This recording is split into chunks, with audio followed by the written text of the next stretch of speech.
So it's good to have you here on board. I also see some new faces, so welcome if this is the first time. Can I actually have a show of hands just to see who is here for the first time? Wow. Okay, not too bad.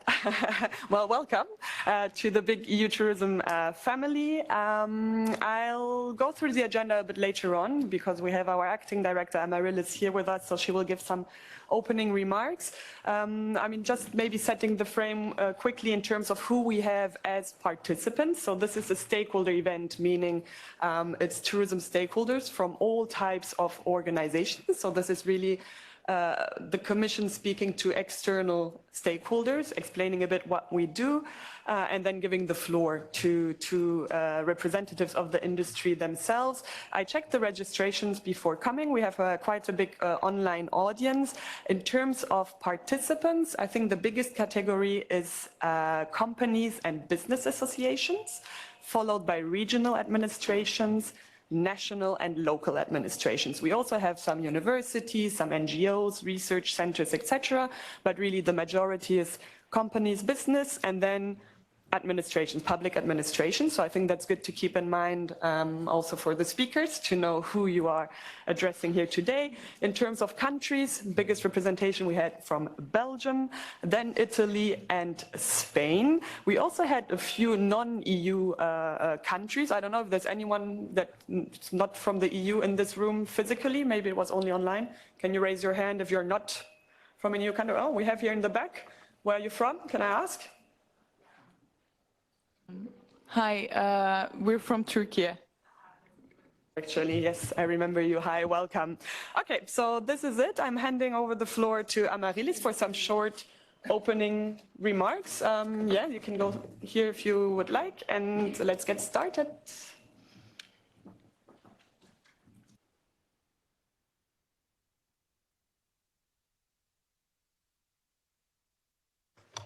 This better? Super. Okay, well, great to see you again, for those that I've seen in March. And for those that are new, very happy to see you for the first time. And I hope it's not going to be the last time.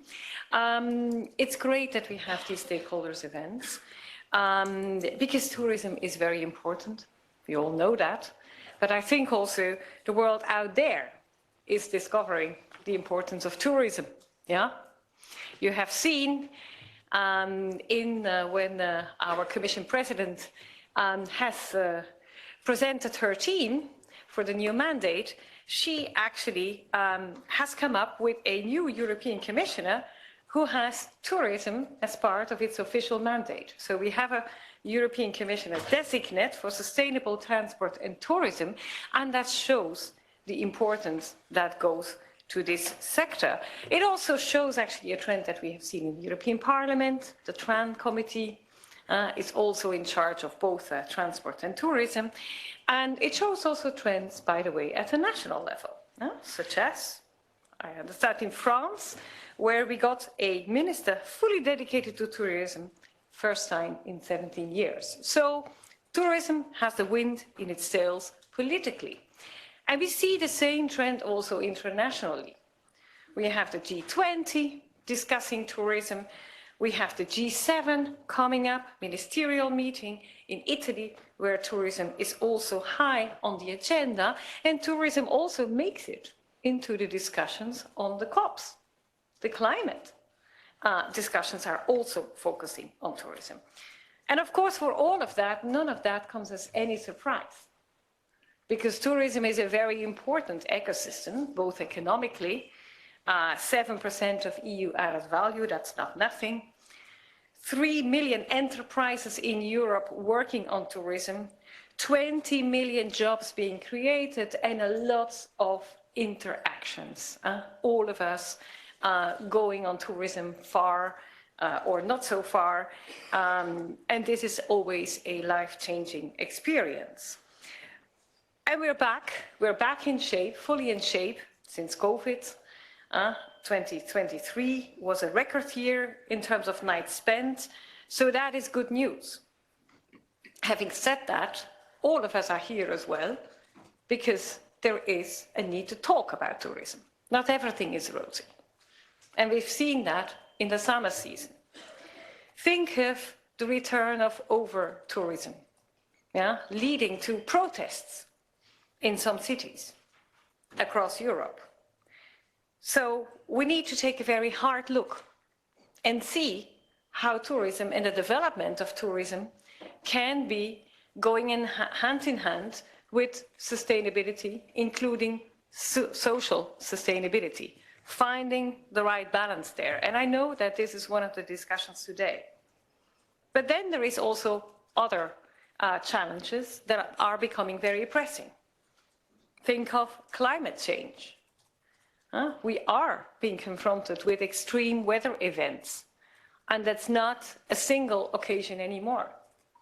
And that means two things. First of all, we need to continue to push the agenda for green tourism, and that also means building the green business case for tourism. At the same time, we need also to step up preparedness for these kinds of events that happen.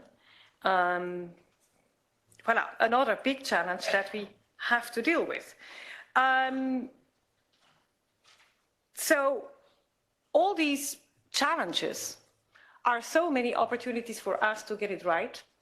And that's why I'm personally a big fan of what we build together in this, through the transition pathway.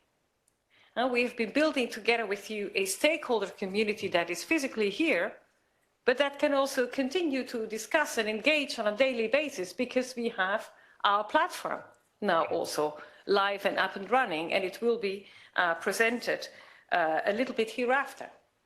And at the political level in the Council, we have our agenda for tourism. And we are actually, at the request of you and of the political bosses, doing a stock taking in order to see where are we now under the transition pathway, where we set out a number of priorities, where are we under the agenda, what is already working well, where do we need to push harder. And all these ideas, all this collective intelligence, we intend then to bring forward to our new tourism commissioner, so that the tourism commissioner can, together with you, build his own agenda for the next coming mandate. So today is a very important day for this community, I think, for all of you to share ideas. I've seen already on the agenda presentations of very interesting pledges. I'm very sorry to say that I cannot stay here, but they look all wonderful. I know this afternoon you have a brainstorm on new trends and priorities. All this is very good, and I'm looking forward to hearing the results, because you are shaping now the agenda for the next 5 years. So with this, I will stop it, and I wish you a very nice and a very fruitful day, and I look forward to get back all the details from Marlene and Marie-Hélène and the whole team. Thank you very much.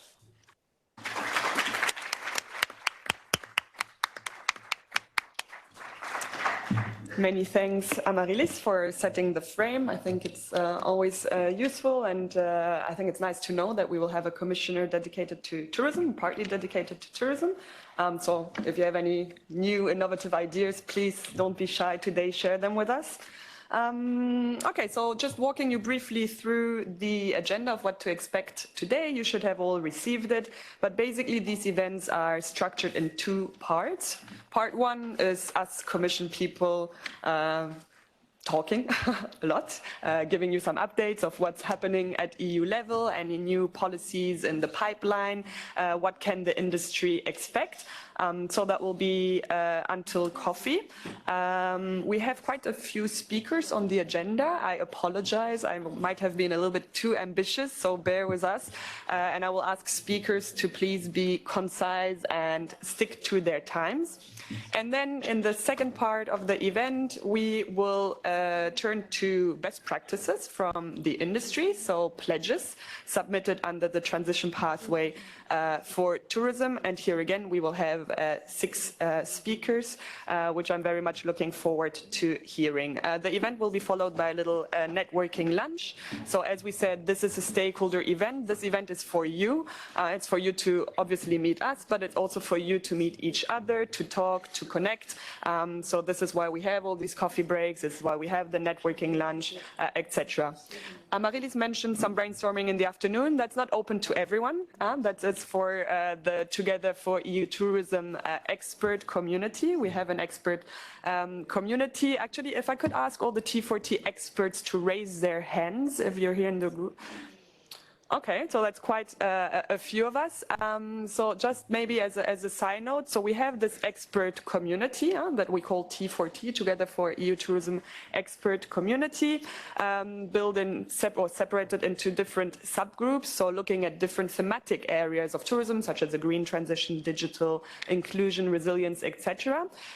Unfortunately, as the agenda was quite packed, we do not have a dedicated slot for them on the agenda this time, but we have set up what we call T4T corners during the coffee break. Okay, so when you go out of the room, you will see little green signs. So one for green, one for digital, one for skills, resilience, and inclusion. So if you have any questions on these topics, you want to know what the experts have been up to, what are the upcoming webinars, articles, etc., just go there, talk to them.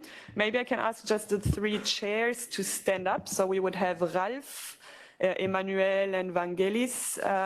Okay, so these are your guys. If you want to go talk to them during coffee, please do. And that's it from me. I will hand over now to my colleague Miguel to present the finally long-awaited stakeholder support platform. Miguel, the floor is yours. Thank you. Good morning to you all.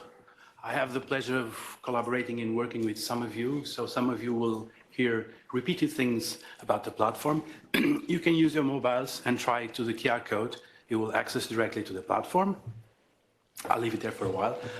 So when we just started this co-creation process for the transition pathways and working with you hardly to build the possible actions to become greener and more digital, we needed a place to place the pledges.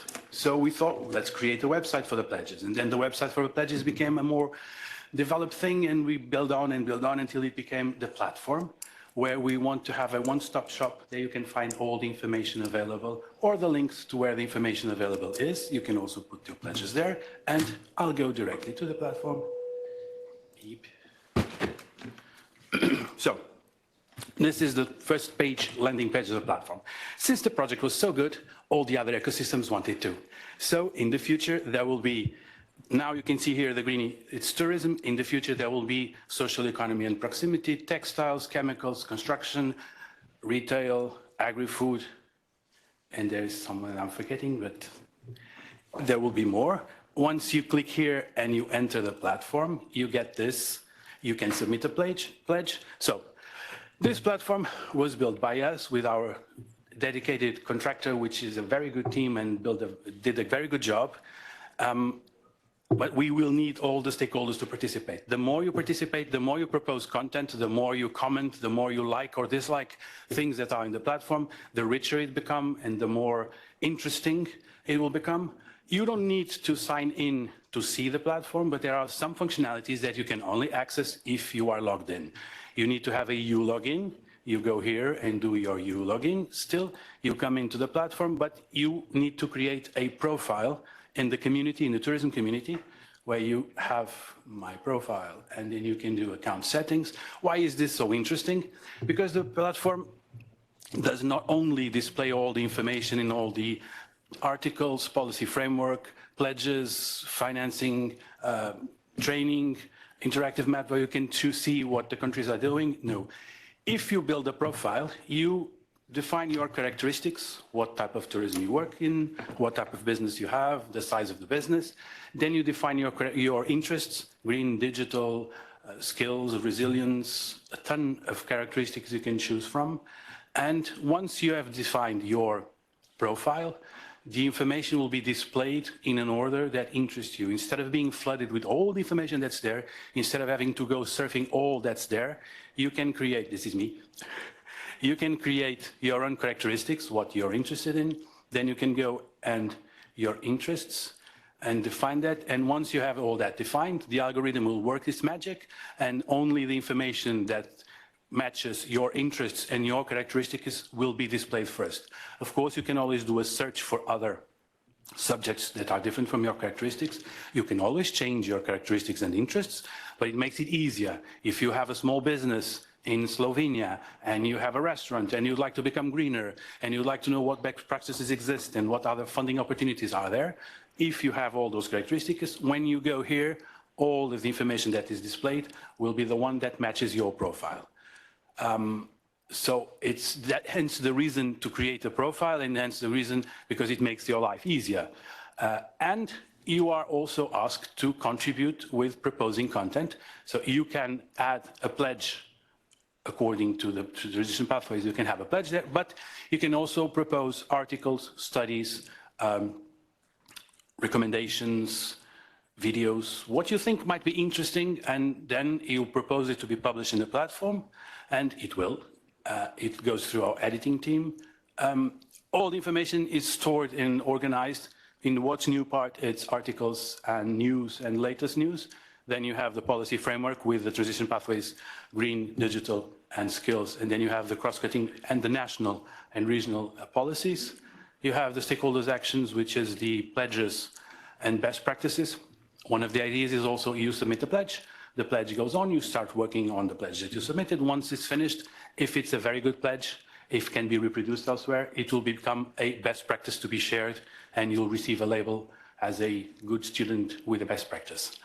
The getting support part, quite easy. It's to get the funding opportunities, but also the support and networking opportunities that exist.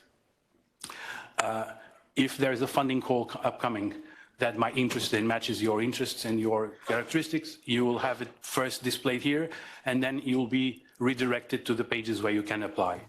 Knowledge and learning would be all the newest training opportunities, online courses, learning resources that might be stored here. And then one of my favorite parts is the interactive map. When you choose the map, if it works, but the internet here is slow. You then go to the map. You can choose one of the countries, and the country you choose, we'll choose Belgium because you're here.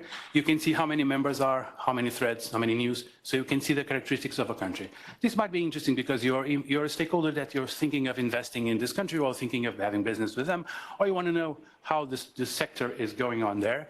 You choose the country, and then you can see the latest trends, the latest news, the latest projects, the latest legislation. We are also working with the national authorities, so we can get the national funding opportunities in the national programs and the national policies.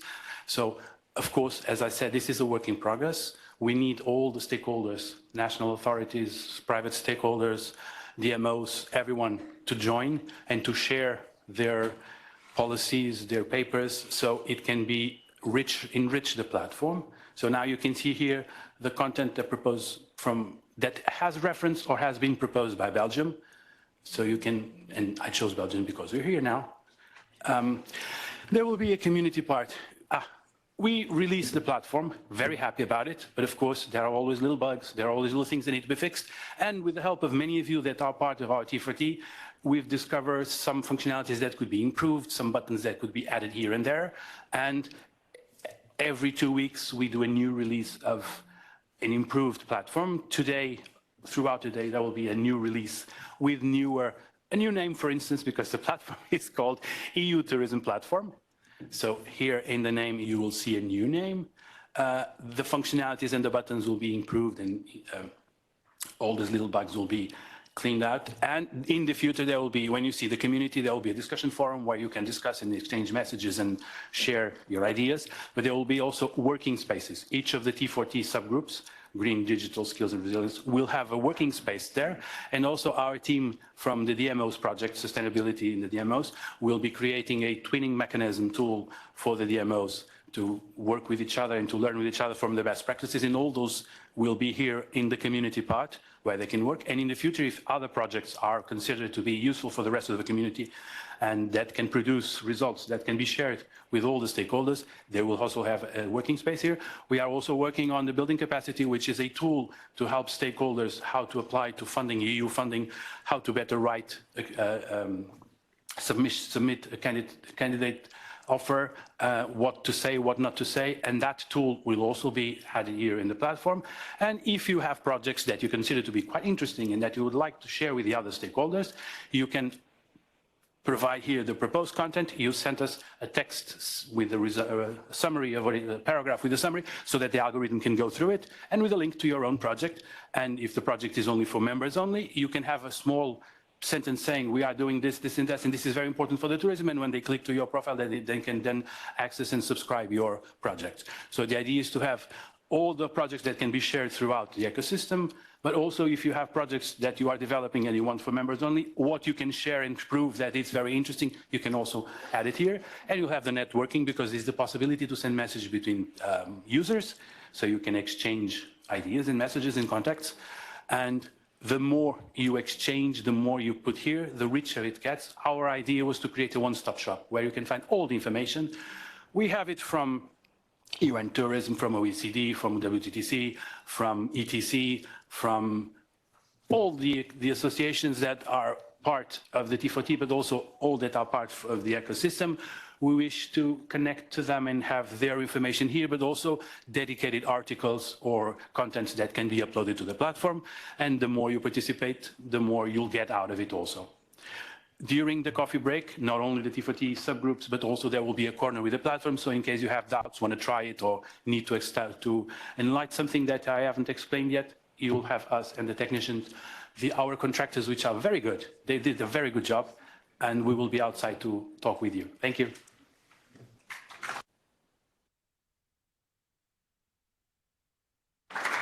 Thank you, Miguel. I think you deserve that round of applause. It was a long process, a long baby in the making, but it's there. And actually, we have the contractors, so please go talk to them during the coffee break.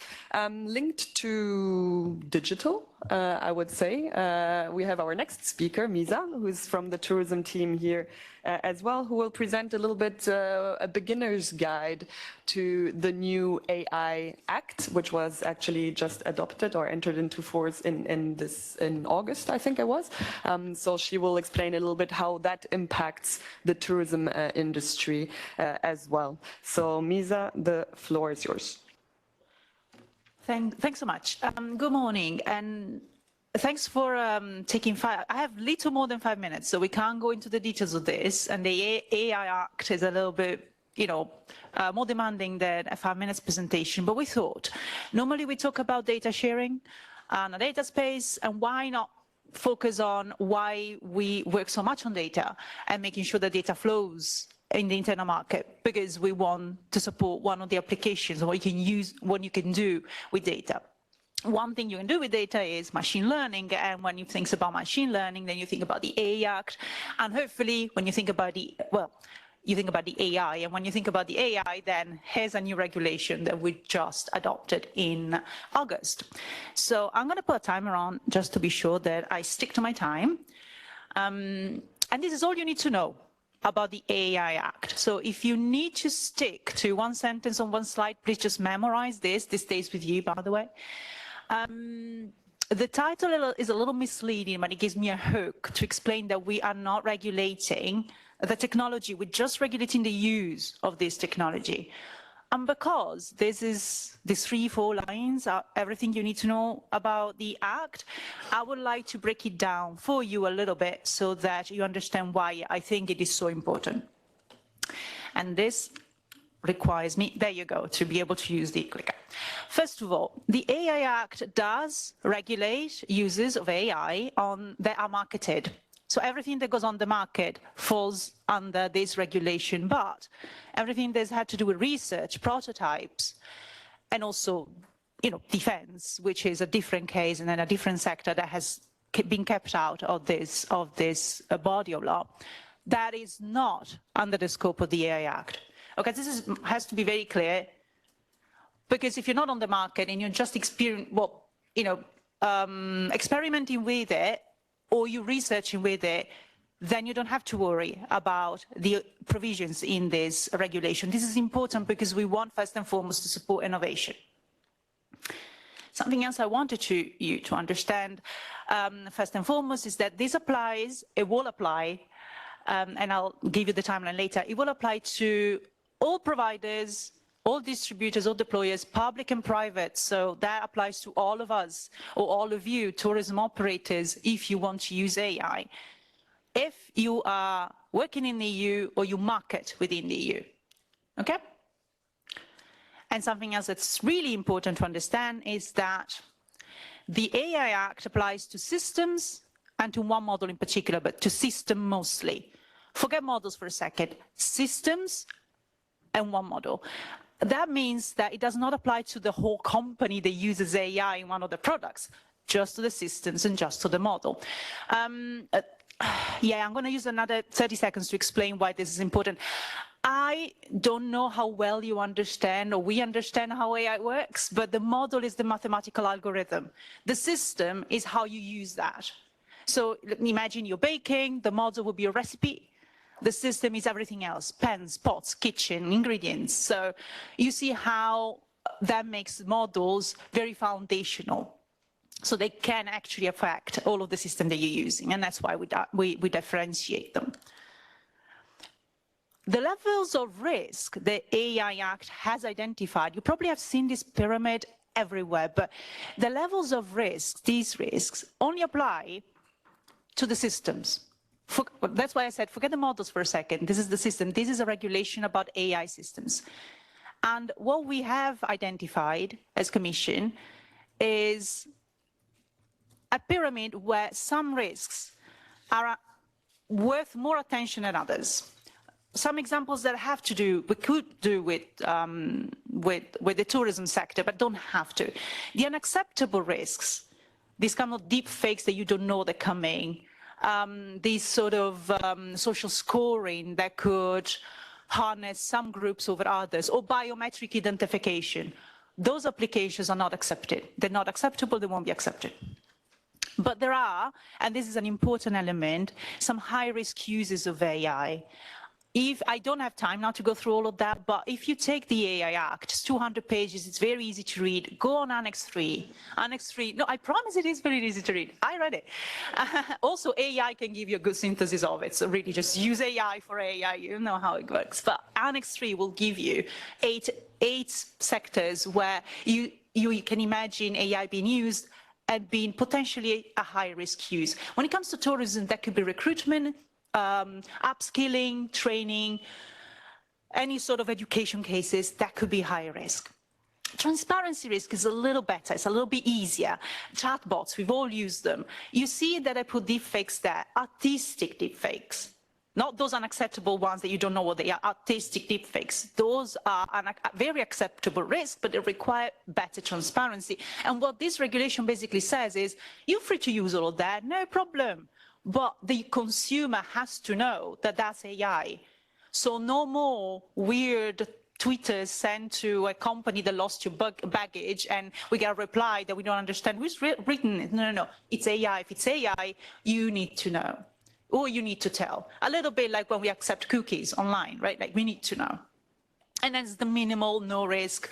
I don't know, like you use AI on your camera, on your computer, or you play in a video game and AI is in the video game, or there's a spam for your filters that cleans your email. That's minimal risk, not much to do there, and everything's voluntary. I don't have much longer, so I'm gonna keep going as fast as possible. The models are a different issue completely. What we want to do with the AI models, and there's one in particular, the general purpose AI models, is we want to make sure that transparency is ensured, and if this model is systemic because it's everywhere and it's got a strong processing capacity, then risk management is an issue, right? And because it is so foundational, then we'll retain that control at EU level. So it is the European Commission that follows the models.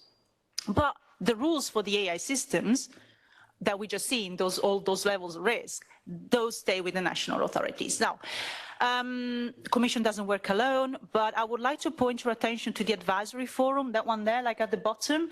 It doesn't exist yet, but when it does, you may want to know about this because you can apply. It's a way for stakeholders to support the work of the Commission, you know, give advice, give views. For now,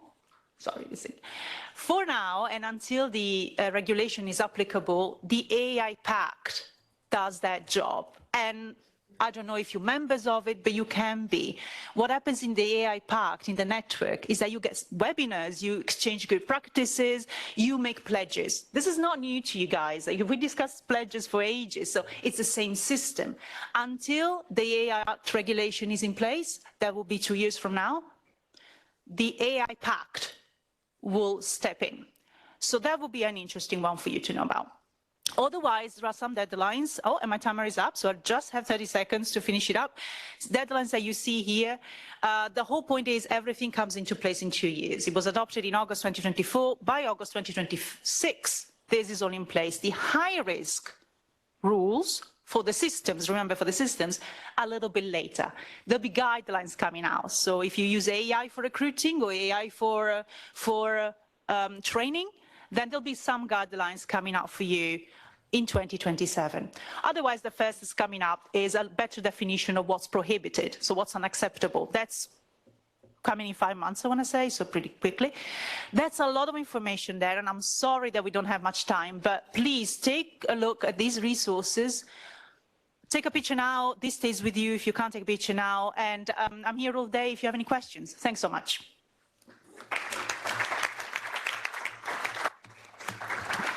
Thanks, Misa. I think it's an important topic, and it's a topic that will gain only in importance as we go along. Actually, I follow G7 discussions. Italy has put tourism for the first time on the G7 agenda officially. So we have a tourism ministerial in November in Italy, and AI is one of the topics discussed. There will be a policy brief on AI in tourism specifically, so really dissecting AI and applications in tourism, so keep an eye out. I think that will be a very good paper for the tourism industry to have. I'm happy to take questions if there are. This is not only us drowning you with information, but otherwise Misa is around, so she can also answer during the coffee break. Any hands up if you have a burning question on AI now? No? Okay, I saw people taking pictures, so I think the interest was there. We're sticking to digital. We're moving to the next speaker. Actually, I need the... No, we changed the slides a bit, so it will be Vaya, I think, from DG Home coming next. Sorry, you will be next. We stick to digital a little bit, so we have Vaya from a colleague from DG Home, who will speak about, you might have heard, the entry-exit system and ETIAS, so the European Travel Information Authorization System. So there's new rules coming for visa-exempt travelers to Europe, and I think we should all be aware of them. So Vaya, the floor is yours. Thank you very much. Good morning from my side. My name is Vaya Musa. I'm currently leading the Smart Borders team in DG Home, and we are working on some new systems, the entry-exit system and the ETIAS, that even if our border management system, they will have an impact on tourism, and that's why we're here today to briefly present these systems to you, since they will change the way people are traveling to the EU. The entry-exit system affects all travelers, both visa-exempt and visa-required travelers, while ETIAS affects visa-exempt travelers. I will quickly start. Yeah, you have to press hard. On the other one. Okay. No, you went back. You have to. Yes. I will quickly start with the entry-exit system. You have probably, I will start with something that's not on the slide, when the entry-exit system will go live. You may have heard that the entry-exit system was to start operations already this November. There were some technical complications, let's say, from member states, and some resilience issues from the central system perspective, And therefore, the system will not go live in November as it was scheduled. Currently, the Commission is working to identify the legal amendment that maybe is necessary in order to start operations in a phased approach as soon as possible. But let's look let's look at this system and explain what it is. It is an automated IT system that will be deployed at all border crossing points across the Schengen area. So the 29 member states will be implementing the entry-exit system, the Schengen member states, not Ireland, not Cyprus. This system will register all third country nationals, unless they fall in an exception, while they enter and exit the Schengen area. Apart from the alphanumerical data, I mean the information that is included in the passport, the system will also register biometrics, fingerprints and facial images. It will apply to those coming for a short stay, and that's also why it's relevant for tourism. Not residents, not those who came for other purposes, asylum or so, but whoever travels for 90 days, maximum to 90 days, up to any 180-day period. And it will also include refusals of entry. So those who will not be allowed to enter will be also recorded in the system. How the system works. This slide presents how the system works. The traveler up to now presents the travel documents to the border guard. What we'll add is that, as I mentioned briefly, the biometric data will be also recorded, facial image and fingerprints. These will not necessarily need to be done together with border guard, but there will be automated self-kiosks where travelers could do that for themselves before reaching the border guard, or some member states will make available a mobile app that, again, it can be used by passengers to insert and pre-register themselves, and then there will be a verification at point 3 by the border guard in order, maybe some additional questions, and the digital record and the file will be created. This will be done only the first time. The information that needs to be registered in the system will be registered the first time. As of the second time, there will be only verification of the information, and that's why the process will be faster, and gradually the system will offer a better travel experience for all those coming as of the second time. But for the first time, member states should be very well organized in order to avoid having any queues due to the additional time that will be needed to create these individual files from scratch.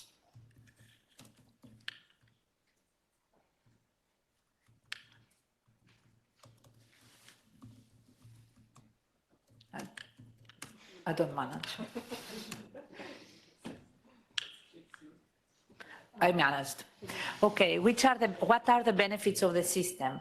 The entry-exit system, as I mentioned, it's a system that aims to modernize border management. And one of the basic key benefits is that will enhance security within the Schengen area and the European Union. This is also a benefit for tourism, since travelers will travel to a safer area, to a safer environment.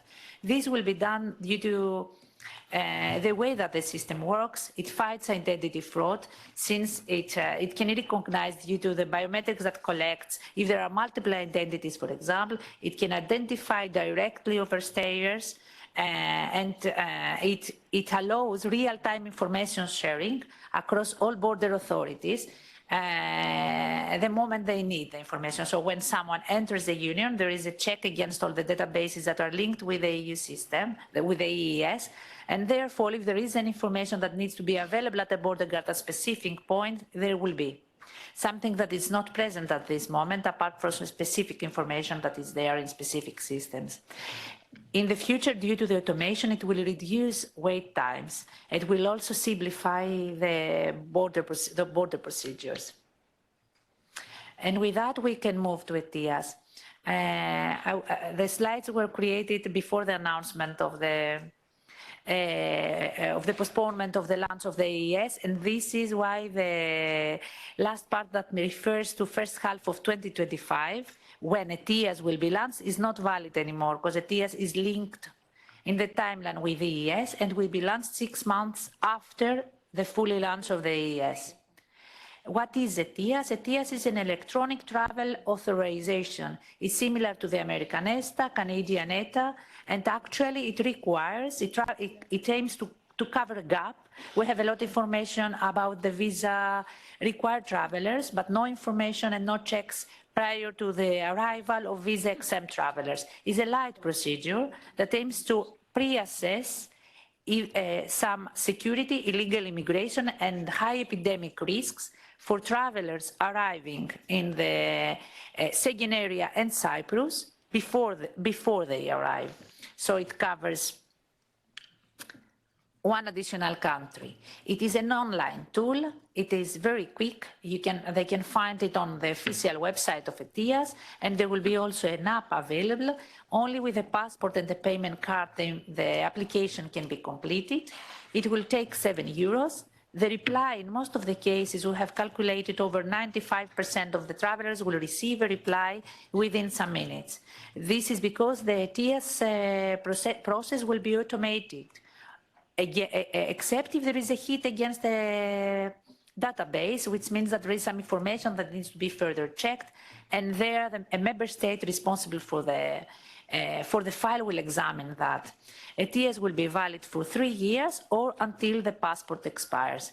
What we advise, even if we know that in most of the cases, within some minutes an ETIAS authorization will be issued, we advise all to apply at least 30 days in advance. This will allow, even if in the worst case scenario that additional checks need to be carried out, to be finalized and the person to have the authorization or not before, but an answer before the trip.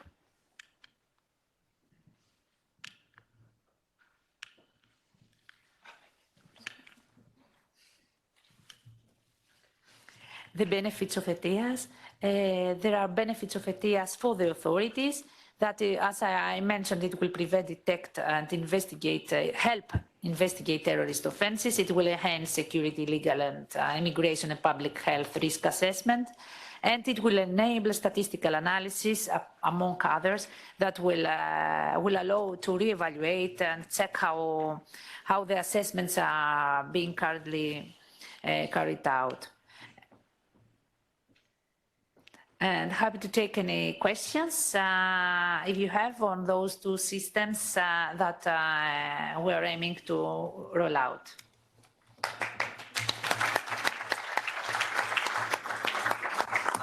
Actually, I do have a question in the chat. Maybe I'll start with that, and then if people in the room have questions. So, good day. For the entry-exit system, does the Commission foresee the possibility of adaptations for some subsectors? Carrying 20 passengers by bus and carrying thousands of passengers by ship is, for instance, not the same, and adaptations might be useful for better efficiency. Also, crew changes might be impacted.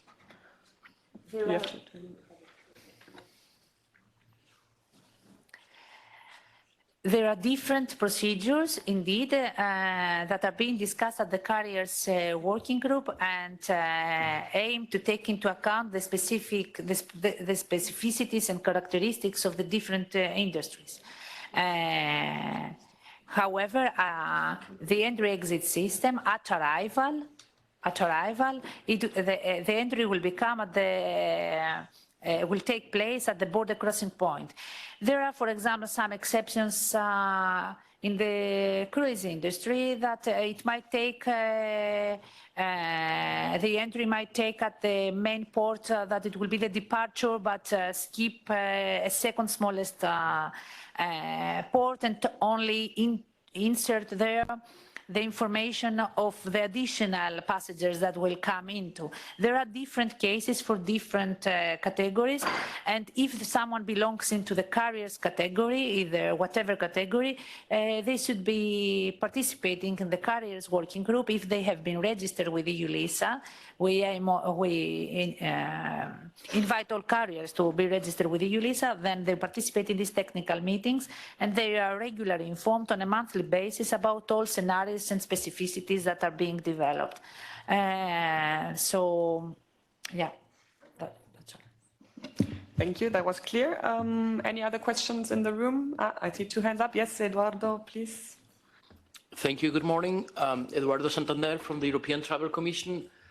For communication purposes in the marketplace, particularly in third markets, the implementation of the system was supposed to be at November 10th.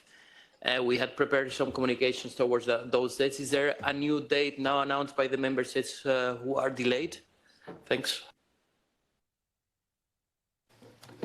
As you may know, there is a campaign that the Commission has been working on, a campaign on the entry-exit system and the TIAS, and the campaign, even if everything is ready, has not been launched because we were waiting to have the official decision of the Commission and be sure that we will properly inform third country nationals.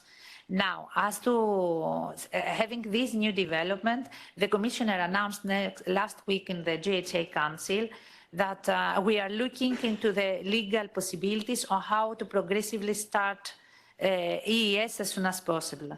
We are still in the phase of analyzing the legal amendments, or if there are legal amendments that need to be done in order to launch the system.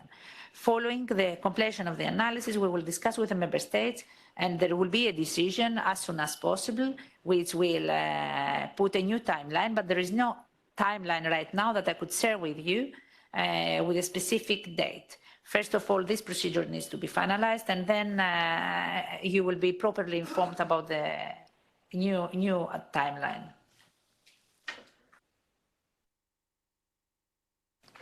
Thank you. Good morning, citizens. My name is Angelos Harlaftis, Epapos Advisors. Recently coming from Australia, where the system is working, I have to tell you that the European passport, they find difficulties recognized by the automatic system, by the scanning procedures. The thing is, what exactly is ETIAS? Because we don't understand, me personally, don't understand the need for ETIAS for us, the European citizens. What will assist us? It's another bureaucratic document. What exactly are the facilities which bring to a citizen who has a passport, he enters or he shows it to the customs area and he passes? Why do we need the Europeans? We need ETIAS. Maybe it was not clear enough. I have to clarify that ETIAS is not for European citizens. It's for third country nationals. Visa exempt third country nationals is similar to the procedure you did in order to go to Australia, that they need a pre-travel authorization for visa-free visitors. Therefore, the gap that we are aiming to cover is that we are asking for visa required citizens, and there is a thorough examination of the applications, but whoever belongs to the visa-free travelers comes only with a passport without any assessment, any prior check of their applications. This is the gap that ETIAS will aim to cover. It is a lighter procedure. It's not a visa, does not introduce visa requirements, but there will be an assessment prior to the arrival at the border crossing points, which will also help to reduce queues at the border crossing points, since the check will happen before, and they will know in advance if they meet the entry requirements to come to the Schengen member states plus Cyprus. Okay, great. So if there are no more questions on this, we'll move on to the next speaker. So we're actually moving now from digital to green transition. We have Maigo Jota from DG Environment. Thank you for coming. And she will tell us a little bit about what's in the pipeline on green claims. And I think empowering consumers for the green transition was already adopted. So these are tools to fight greenwashing, basically. And she will tell us a little bit more about them. Thank you very much, and good morning to all. Thank you for having me here. Indeed, I think it's useful not only to talk about the Green Claims Directive, which is a proposed act still under discussions, but also about new rules that are to kick in soon. Why are we regulating environmental claims? Probably most of you know this already. There is a big issue with credibility of environmental claims and labels we see on the market today. Back in 2020, when the Commission was in charge of preparing the proposals both to amend the Unfair Commercial Practices Directive, but also to propose the Green Claims Directive, we actually found that over half of the claims that were made provided vague, misleading, or unfounded environmental information on the product, and 40% were actually not substantiated at all, meaning there was no assessment behind the claim made and the environmental benefits that were advertised. And that was actually true for many, many sectors. When you look at the bottom of the slide, you will see that according to the recent survey by the European Consumer Associations, actually 48% of consumers prefer buying a product with a green label than a product without one. And 40% are even willing to pay more when there is a verified green claim or label on a product. So this shows that there is a business case for companies to use environmental claims in their commercial communication, but with the lack of rules, it actually makes it pretty complicated for consumers. So first of all, let's start with what has recently been amended. The Unfair Commercial Practices Directive was amended by the Empowering Consumers proposal, and it's actually now published in the official journal, and it's subject to transposition by the member states. And there are two key changes that I wanted to highlight to you today. First of all, that amendment bans making generic sustainability claims. It only allows such claims like sustainable, good for the environment, or good for climate in some specific cases. And notably, it's only when the recognized excellent environmental performance can be proven. And here the directive makes reference to our EU eco-label, but also ISO Type 1 national labels recognized in the member states. We have a few within the EU.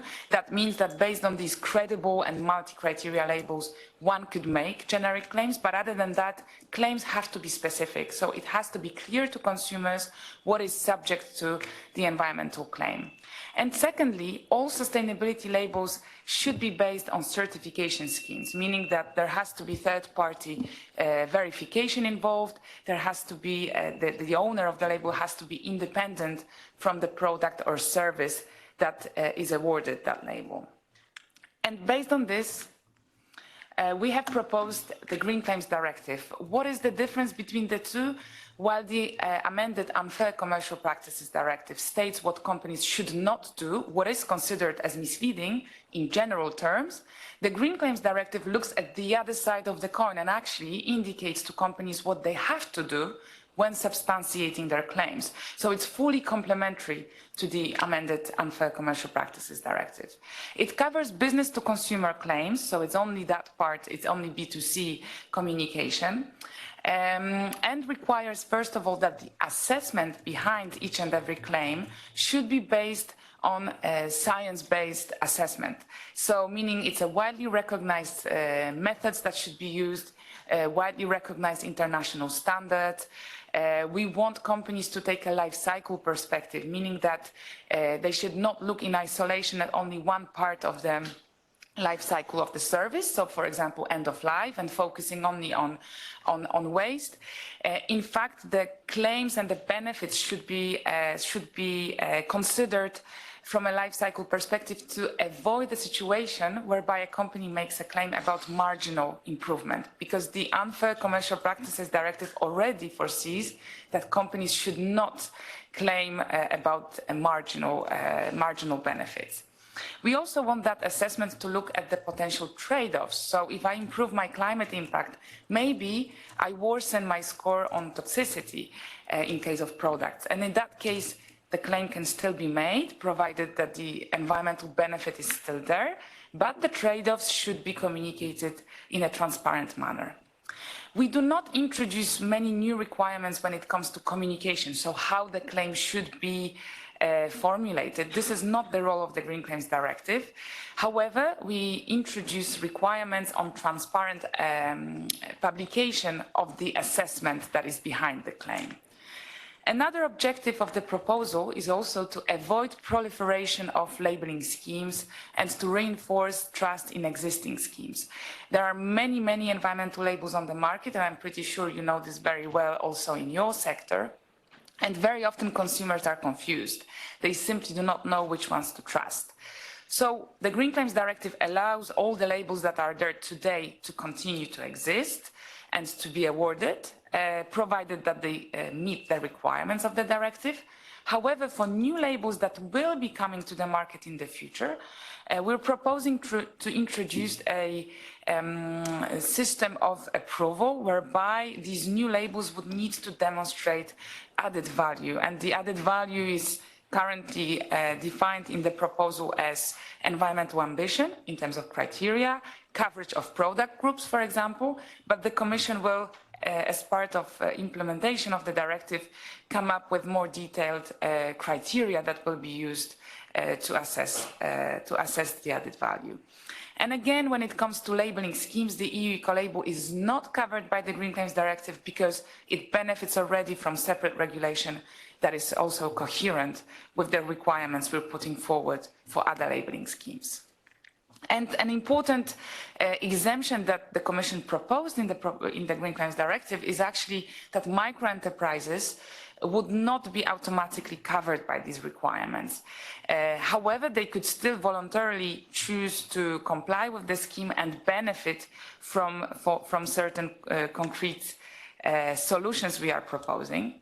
But I will talk about this in a minute. When it comes to environmental labeling schemes, I have already mentioned that the self-certification schemes will no longer be permitted, but we're also introducing some rules for the governance of the schemes, and they're really based on best practice. They're not very new, based on what we have on the market already in terms of independence of the scheme owners and how the criteria are developed. An important clarification I would like to make here about claims based on labels is that once companies, in this case, for example, hotels, receive an environmental label that is verified under the rules, that trader will no longer have to verify each and every claim made on the basis of that label. That's no longer necessary. And the final slide here is about the verification. We're introducing a new system of verifying the substantiation behind the claims and behind the labels by independent and accredited verifiers. These verifiers would be competent to certify that the substantiation, so the assessment behind the claim, is in line with the rules. This would also apply to labeling schemes, whereby the labeling scheme owner would have to verify their scheme. The certificate of conformity that would be issued by the accredited verifiers would be issued only once for the whole of EU, and there would be mutual recognition of the certificates issued in different EU countries. And this is the reason why some micro-enterprises would wish to opt in and have their claims verified, because that will be a trust mark of claims and labels for consumers. With time, it will be very clear that a claim that is presented to consumers has been verified and therefore is well substantiated in line with the rules. We also foresee in the proposal certain support measures for small and medium-sized enterprises. We're requiring member states to foresee some measures in their transposing legislation, but will also do so at the EU level. Thank you for your attention. I think that's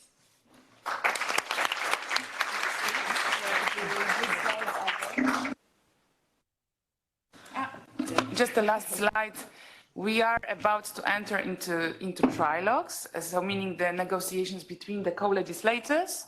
These are key areas that we believe will be subject to negotiations, including the point of inclusion of micro-enterprises in the scope of the directive, because in fact, some member states would like micro-enterprises to also be covered just like any other companies. But the Parliament did not propose this, so let's see where the discussions lead us.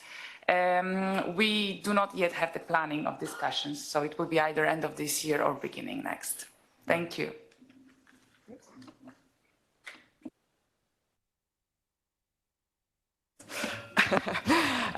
Thanks. I think that was very challenging to put so much information into 7-8 minutes. Do we have questions in the room? I mean, this is quite big. Yeah, I can see a hand up here first and then... Yes, hello, I'm Mr. Ioannis Papas. I'm coming from the Global Sustainable Tourism Council. Can you say something more about the accreditation process of the verifiers? Thank you. The accreditation process will be done in line with the accreditation rules we have in place. So the national accreditation bodies, which are public bodies, will be in charge of accrediting independent verifiers. The verifiers will not be public bodies. They will probably be all private companies. So this is very similar to the accreditation process that we have also in product-related legislation, conformity assessment. It will be done exactly in accordance to these rules. And there will be time between the entry into force and the entry into application for that process to be completed in each and every member state. Great, thank you. Shane Colgan from the Tourism Ministry in Ireland. Thanks for the presentation. There's obviously lots of eco-label schemes in all kinds of sectors, but they're really common in our sector. I was just wondering if you've any idea how many of the existing ones will be fit for purpose once this piece of legislation goes through, and in terms of the ones that are not going to be okay, what sort of time frame or future path will there be for these ones to be phased out? Thanks. Well, we do not really have statistics. We didn't do the checks of all labeling schemes. In fact, when we were preparing the proposal, we actually launched a call. We asked questions to the labeling schemes. How do you comply with these rules? What are the rules behind? And we actually got responses from less than half of those that we asked. So we could, of course, estimate on this basis.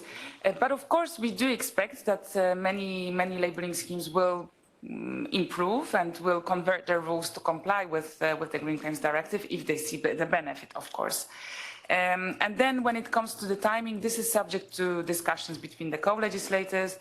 We have given 6 months in our proposal, but the co-legislators are discussing to potentially prolong these deadlines. So let's see. Any other question? Yes. Hi, good morning. Tim Fairhurst from European Tourism Association. Just to go upstream of the accreditation a bit, is there work being done to ensure harmonization of the actual metrics within the system? So whether that's EU or aligning with efforts by UN Tourism, Oxford SDG, those kinds of, so we're all on the same page as to what it is we're measuring to allow full comparability. So that's just one thing. And the second thing is about micro enterprises. Certainly from a supply chain management perspective, it's usually the case that if you contract with a larger supplier, in the case of tourism, they in turn will contract with a smaller one. So in order for supply chain audit, it's actually a bit misleading to suggest that micros can opt out because they're not going to get used by the larger ones, because the larger ones won't be able to discharge their own audit requirement for the buyers. Sorry about croaky voice. Thank you. When it comes to the metrics, since this is a very general framework covering all different sectors, we're not prescribing specific methodology. This would not be possible. We could only do it sector by sector. What we are requiring is that the methods or standards used comply with certain principles, certain requirements. We may do so in the future in the secondary legislation. There is a possibility for the Commission via secondary legislation to look at specific sectors, but we're not doing this at the level of the directive, requiring the use of acknowledged and widely recognized metrics, of course. When it comes to micro SMEs, you're absolutely right. They'll be in different situations. But again, we are talking about very different companies. We're talking about restaurants. We're talking about hairdressers. But it's clear that micro enterprises that are within the value chain of larger companies will have to provide this information to larger companies if they wish to make the claims. That's clear. But then they are not as such subject to the rules, because if they're not communicating to consumers, they're not the ones in the scope, it's the bigger company. But clearly, we do expect that there will be repercussions for the business-to-business communication precisely for that reason. Okay, I'll take 2 more questions and then we'll have to move on in the interest of time. So the 2 gentlemen, yeah, here, no, a lady actually. Yes, please. Hello, Christina Russe from ECTA, the European Travel Agents and Tour Operators Association. The Green Claims Initiative concerns the green claims, but in tourism you have a lot of sustainability labels and certification schemes. So they're not only addressing green claims, but also governance and social aspects. So how does that then, what happens to those labels? They will get a conformity just for the green arguments, or what happens then with the other part of the sustainability label? Within our proposal, we define the environmental label as predominantly covering environmental criteria. It's clear that many labels cover more than that. So when it's predominantly environmental, it would be indeed in the scope of the Green Claims Directive, provided that the co-legislators don't change this, because in fact, that's also subject to discussions. And of course, what would be subject to verification are the environmental criteria, because our requirements are about that. They're not really fit for social or economic criteria. But when it comes to the governance of the scheme overall, of course, that would be subject to checks. It would be the same for environmental and other sustainability criteria. Good morning, Alkeishan from Travelist. I wonder, could you give an update on the PEFCR for accommodations and how that interlinks with green claims?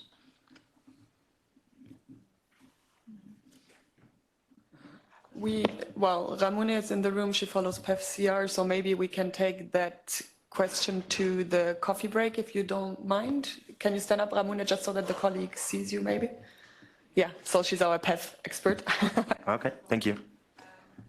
I have 2 more questions in the chat, but maybe you can just have a look and reply in writing to the online participants. I will give you my laptop later so that we move on, so that we don't run too much behind schedule. Actually, still linked to green claims and empowering consumers. Just a couple of slides that a colleague from DG Environment asked me to present on the EU eco-label. She's also in the room. Sylvia, maybe you can raise your hand. Here she is. She's the expert. So this is one of the tools we have at EU level that is compliant already with upcoming and current legislation on green claims and empowering consumers.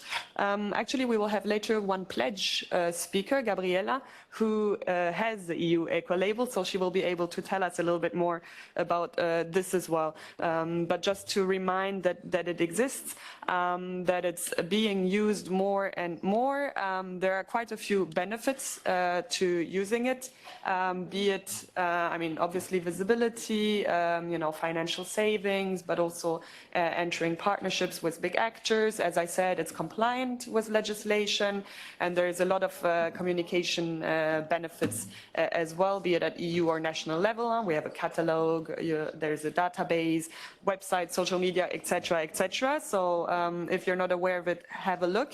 In terms of the eco-label for tourist accommodation, here you see a little bit the numbers.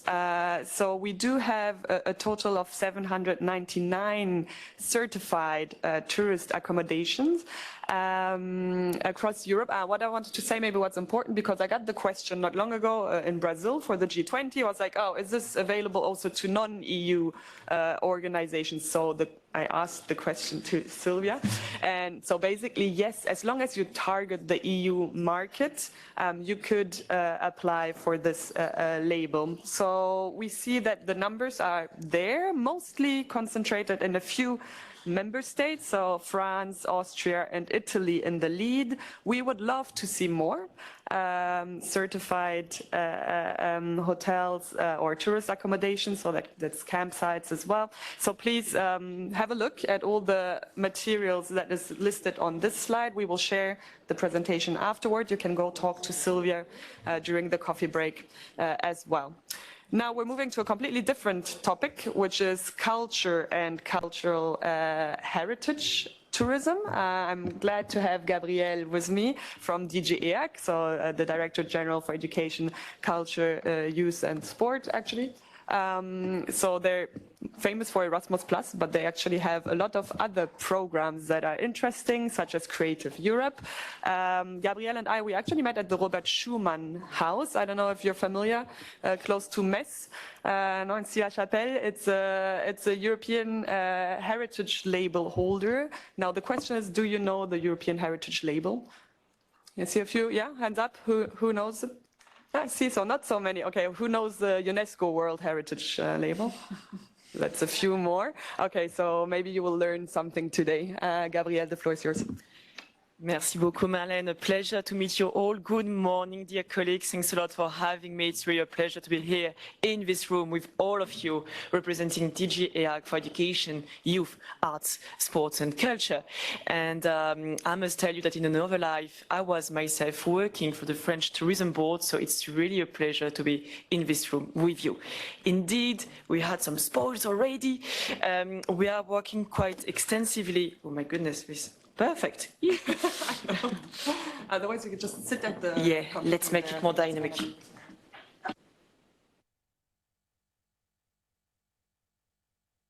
So, okay, yeah, so perfect. So I'm here today representing the Creative Europe program, that is our European flagship program funding instrument to finance culture and creativity. And no needs to say that pushing for a European tourism offer that would be including intangible, tangible heritage, creative industries as competitive factors is really our goal. And I'm very pleased to see in the room my colleague from the UNESCO, Oriol, because of course the UNESCO sites are just one evidence of the immense potential of culture for regional development, urban regeneration, and so on and so forth. Myself, I'm from Bilbao, and the Bilbao effect with the European Capital of Culture is obvious and very prominent. So moving up to what we do, of course, Creative Europe, you will get a presentation. We are a small but ambitious program with increasing budget, and we basically work on safeguarding, promoting, developing European cultural and linguistic diversity, but also pushing the competitiveness of our industries with our 40 participating countries.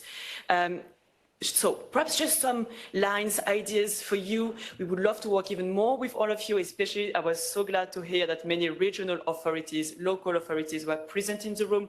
Tourism Board, please take your pen, because we're going to have some perhaps project initiative to share with you, and we would love to see them more prominently represented in your territories. We do work on what we are calling European cultural prices. This is an opportunity to put on the forefront artists, entities, projects, make it architectural, for instance, but especially heritage ones that are pushing for this regional development, pushing for this inclusion of communities, for these partnerships and co-owned regional urban regeneration. So it's really those annual prizes. It's an opportunity to see your region being labeled, represented, featured, and to encourage a fair representation of your initiatives on the ground. The European Heritage Label. Some of my colleagues are saying, especially to students, that it's basically the UNESCO World Heritage List, but for Europe. It's a bit more complicated than that. We often, confuse a bit those two labels. I'm so glad to see some hands in the room, a bit what we are talking about. It's an opportunity to help, support, also financially, and I'm stressing this point because it's brand new, to help and support and feature heritage sites, intangible and tangible, that are representing European history, European values. So make it, for instance, a pan-European picnic in Sopron, Hungary, very close to Budapest, or perhaps some buildings or castle in Cyprus. We are really talking about entire Europe sites, especially in rural areas, remote areas, that often do not receive the visibility they deserve.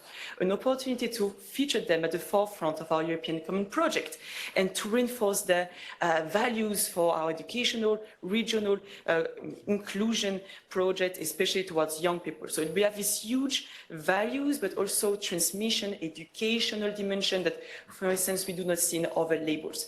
And we talked a bit about labeling. In our case, we're a bit sick of labeling for the sake of labeling. So we really see this label as an opportunity to push sites, to move forwards. It's It's not the end of a process, it's really the beginning of a new one. It's an opportunity to help those heritage local professionals to engage more globally with their European neighbors, European counterparts, and like-minded individuals. So think about it and bring it to your regions. We still have some, we are still preparing the 2025 applications, so there is still time to contact your national authority and apply. European Capital of Culture, I'm very glad to see some colleagues from the Brussels Bureau in this room. 2030, Belgium will be hosting the title of European Capital of Culture. It's a great opportunity to really put at the core of your action communities, human, landscape, heritage, history, and bring it together in an ambitious project. It's not only like the title yet, because we often talk, for instance, in 2024, Bordeaux in Norway, Bad Ischl, I'm not sure if someone is from Austria here, amazing years. But the process is much longer, much larger. We are talking about 7 years preparation. It's really about creating a momentum. I'm from Bilbao, and it's amazing to see the way the city was redesigned and reoriented and really restructured through the European Capital of Culture title. So let's join forces and make sure that your future applications are successful. The European Heritage Award, it's a lot of awards and prizes. You will get a presentation. Interesting, why? Because those are small grants that we are offering on a yearly basis to small rural communities, entities, to protect your own local, regional, national heritage, intangible practices, etc., etc. So have a look. It's a real opportunity to be featured and to bring back some value on the local ground. And of course, to protect and enhance our shared European heritage. Discover EU, I promised the last slide, but I'm very proud of this one. I'm not working on it, my colleagues are, but it's a path to encourage and allow youngsters, 18 years old European people, to travel Europe, to discover Europe. And we teamed up with a very interesting initiative, the European Youth Card Association, which is providing discount, reduced rate, to visit and enjoy this shared heritage. So the tourism dimension is absolutely massive. I really encourage you to have a look at both the Discover EU pass, to promote it in your region, to promote it in your territories, and have a look at the European Youth Card Association that is doing a tremendous work to bring back this aspect of culture, this aspect of history to our youngsters, to the youth, and make it more accessible. I'm very glad to see that we're going to have a European Commissioner, especially on tourism, and we hope that those kind of initiatives will be able to be boosted and reinforced. I will be there during the coffee break. If you have any questions or suggestions, challenges, ideas, feel free. I will be there. Thanks a lot for your attention, and back to you, Marlene. And I forgot that one. Apologies, that was an explicit request from Marlene. Thanks a million. We do have also an amazing tool since a few years. It's called the Culture EU Funding Guide, because perhaps you're not working directly on culture. It's a bit like Gabriel, thanks a lot for this information. It's not really my field. Well, thanks to this tool, regardless of your entity, regardless of your sector, if you have a project that is a bit like connected to identity, history, regional development, European regeneration, and so on and so forth, please have a look at this guide and you will find ways perhaps to finance it. So it's a very easy guide. It's conceived a bit like a video game. You have 3 questions to answer, and we will list for you and map for you all the funding opportunities that exist to finance your project. Make it like it could be heritage or anything related. But voilà. Merci beaucoup. Thank you so much, Gabrielle. I can hear the passion. I think you can too. Thanks for being so quick. Apologies for the limited time. We have a question online. Is the Discover EU Cultural Roots initiative related to the Council of Europe Cultural Roots program? Okay, so thanks a lot for this online listener, for your attention. So the Cultural Roots of the Council of Europe is a tremendous program existing since many decades that is an opportunity to link European regions and territories around common theme. Can be Marco Polo or Noseke. The thing is that to date, the European Union is not part of the enlarged partial agreement of the Council of Europe on the cultural roots. Nonetheless, I'm very happy and pleased to confirm that since 2023 and 2024, the cultural roots of the Council of Europe, Council of Europe are eligible to grants and funding opportunities under the European Heritage Heritage Days joint initiative. So the European Commission and the Council of Europe are joining forces for an annual event, les Journées du Patrimoine, European Heritage Days. And since this year, we are opening up all of our grants and funding opportunities to the cultural roots of the Council of Europe. This is to encourage synergies, transparencies, and join forces with all the ones that are fighting for more visibility for heritage and culture across Europe. Merci beaucoup. Thanks. Any questions in the room on this? No? Okay, then we'll move on. So this is now I'll speak now just for 5 minutes, maybe with Misa. You're back. Great. Just to give you a quick update on where we are in terms of projects that we are leading here at EU level. A reminder, so Gabrielle just mentioned the guide for culture. We also have a guide for funding for tourism. So if you don't know it yet, have a look. There's a lot of different programs that can be used, EU funding programs that can be used to fund projects. And this is where you can find the information. Also, just going back, Miguel presented the platform earlier, so also the funding opportunities will be listed on the platform. So the first project I'm talking about is the one that I follow specifically in the unit, so Sustainable EU Tourism. The aim here, I mean, it's a 2-year project. We actually have the project contractor, Paulina, she's in the room. Hi. So if you have questions, please don't hesitate to go see her. This project is for destinations, okay? Destination management organizations across Europe. We work on mapping the key challenges and also gathering best practices, matchmaking destinations that have similar challenges to try and find solutions. So the project has been advancing quite well. You can see that the first step, which was actually announced, I think, at the last stakeholder event, so we launched a survey. We have presented a webinar. There will be now a toolkit for destinations. There will be a matchmaking process. So we're now looking in developing a tool, an online tool, to really matchmake destinations that would be integrated in the platform, so you don't have to go too far to look for it. There will be a series of workshops next year with destinations that have also expressed interest, obviously, to be involved in the project, and then there will be also specific webinars to follow up with the destinations and help them implement the plans that they develop.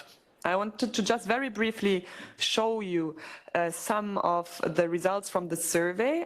So we've contacted around 800, I think, destinations, 222 valid replies collected from all member states, plus Montenegro, because we go a bit beyond just the EU. Mainly destination management organizations with less than 800,000 inhabitants. You can see here the countries that replied. Croatia strongly in the lead. Some of the survey analyzed quite many things. Here you see only a couple of elements.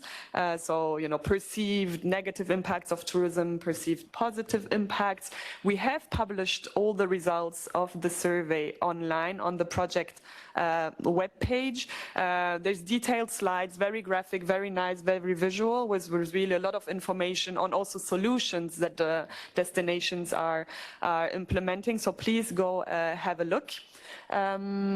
We are now working, I mean, it's also based on the survey, but also literature review, quite extensive, on best practices. So they're grouped according to key challenges in 4 dimensions, so economic, environmental, social, and governance. And we will soon publish 50 selected best practices covering different types of destinations, obviously different geographical areas, different types of challenges, different sizes of destinations. And here you can see the example of Turin in Italy. So really, it's all the best practices will be quite short, 3 pages. You can see the main information, the solutions with links to further information, the costs and what kind of funding they use, the main results and impacts, takeaways, useful links, and also a contact person. Okay, so the idea here is to help destinations also reach out and find, I mean, maybe networking opportunities with other destinations that have faced similar challenges. Here you have the QR codes to more information. So there's a project webpage where we upload as we go. The LinkedIn is a little bit more active, I would say, so please go follow the LinkedIn page, and there will be a dedicated community space on the platform. So this is also important to know. And the second project we wanted to talk about, and Misa, maybe you can take up from here, is D3 Hub, so that's more data focused. Yeah, every time we mention that's for data, I can see the level of attention going vastly down, so obscure, we'll never understand this. So D3 Hub tries to tackle that. Really, data is just information, so stay with me for only 2 minutes. I don't have much to tell you about, but I do want to say, we want to make sure that no one's left behind. Data can be complicated and it can be very scary, particularly for destinations who don't have the budget to hire someone technical. Also, let's be honest, it's difficult for everyone. The real hardcore data people, data analysts, they don't normally go looking for work in tourism, sometimes not even the European Commission. So, you know, they can go elsewhere, make tons more money just because they are data people. So you see the predicament. You want to work with data. We will one day have an amazing data space, and maybe AI will help us do the interoperability bit, or AI will help you analyze this data. Wonderful. But what if you don't know where to start? This is the first step. This is for destinations. We already have a network of support measures for SMEs. It's not for today to discuss, but it's there. What wasn't there was a destination-driven measure, and this is the D3 Hub. It started off, I think less than a year ago. It has to run, it will run for 3 years.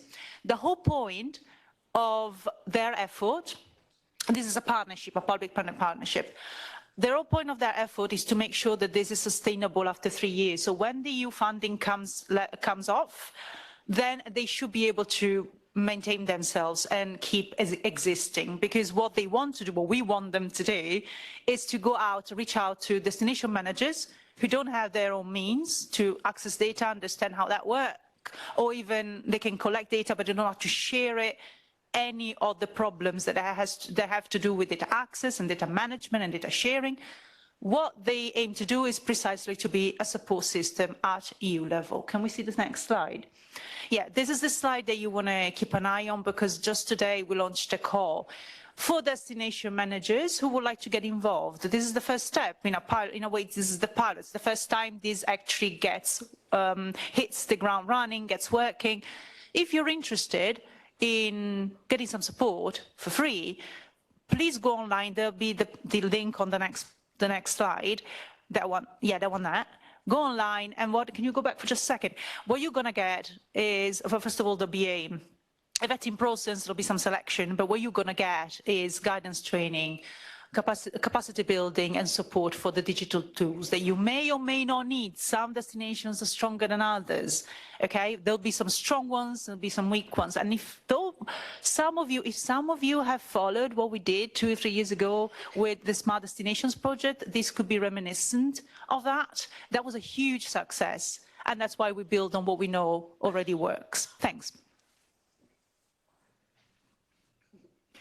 Okay, so yes, please apply. As Misa said, this is free. This is for destinations, so don't hesitate. We're done with the first part of this event. We have, sorry. Okay, just another QR code for you to scan. This is another project that we financed together with the Parliament, I think, on crisis management and governance. So this one is also targeting destinations, mostly tourism organizations. So it can be national tourism authorities, destinations, or even industry associations. Just to let you know that on the website, we're now uploading, so the project is finalized and we're not uploading all the material. So there's a lot of information on there, best practices, but then there will also be policy recommendations. There's an e-learning journey, so it's quite interactive and well made. So on helping you improve governance and be better prepared to resist, manage and mitigate future crises. And actually this is important because it links to the sustainable tourism project that I mentioned just before. In the survey that we did, where we got the 220 replies, nearly none of the destinations considered it as part of their key activities to have crisis management activities or a plan in place. Okay, so destinations don't think it's up to them to do. We have seen during COVID that actually, well, maybe it is, and this is why we funded this project. So all the resources are there, and we would encourage everyone to have a look and destinations to take up some of the outcomes. And now we move to coffee. I would ask you to come back. We're 15 minutes late, which is okay, I would say. So if you could come back in around 20 minutes to this room. Okay, so at the latest, yeah, 30, 40, 22, okay?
Okay, welcome back. Je dois applaudir encore. J'ai plus de...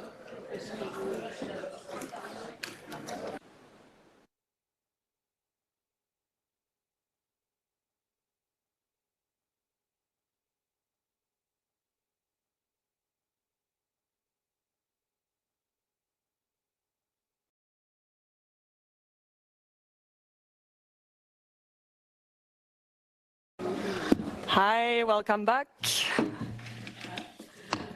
Okay, we're gonna move to the second part of the stakeholder event, which is basically giving the floor to some examples from the industry that have submitted pledges. I know there's many more actually also in the room that have submitted pledges, so obviously feel free to also intervene, share your experience, ask questions. Just maybe before I give the floor to our speakers, here's a clicker.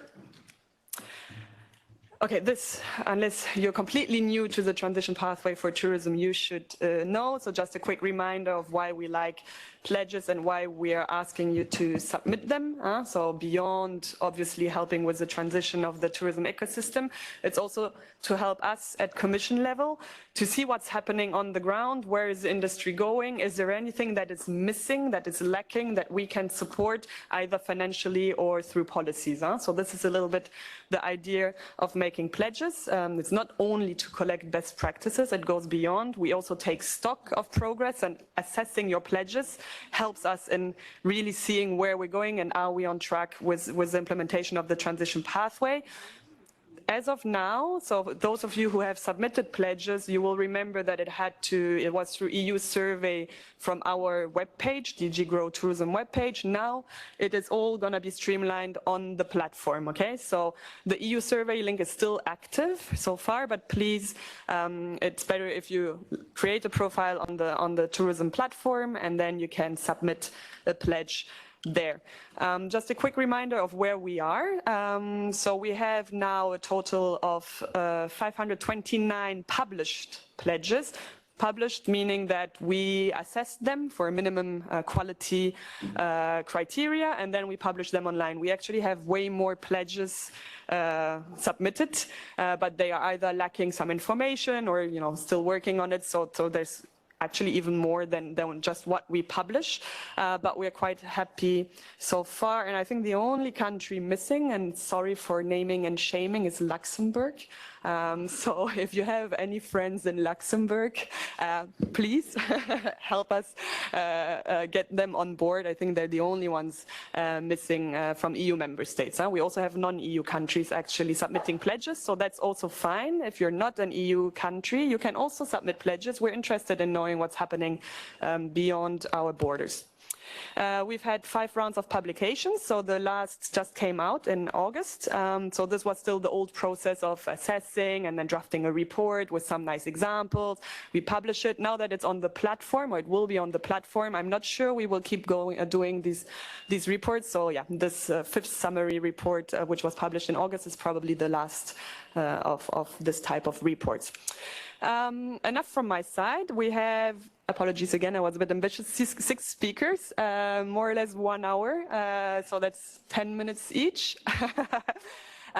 Different types of organizations represented here, different areas of the pathway, so green, digital, resilience, also a lot focusing on involving locals. So I'll give the floor. We start actually with the 3 gentlemen and then we move to the 3 ladies. And the first one is here to my left, Jonathan. It's actually not the first time that we have him as a speaker, but last time you were speaking about EONAX, which is a data space for tourism and transport. Today he's wearing a completely different hat and he's going to talk about the French Greeters Federation. The floor is yours.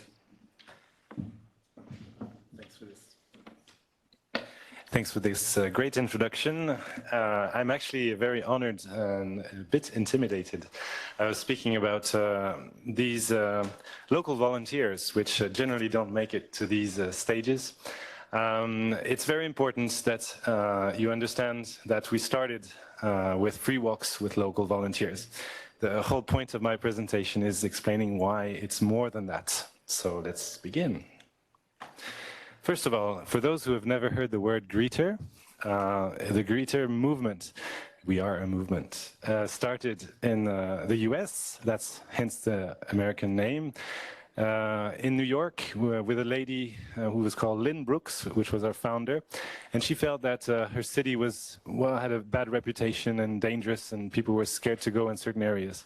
And she felt that this was not really how she saw the city, and with some local friends, they started welcoming completely voluntarily visitors.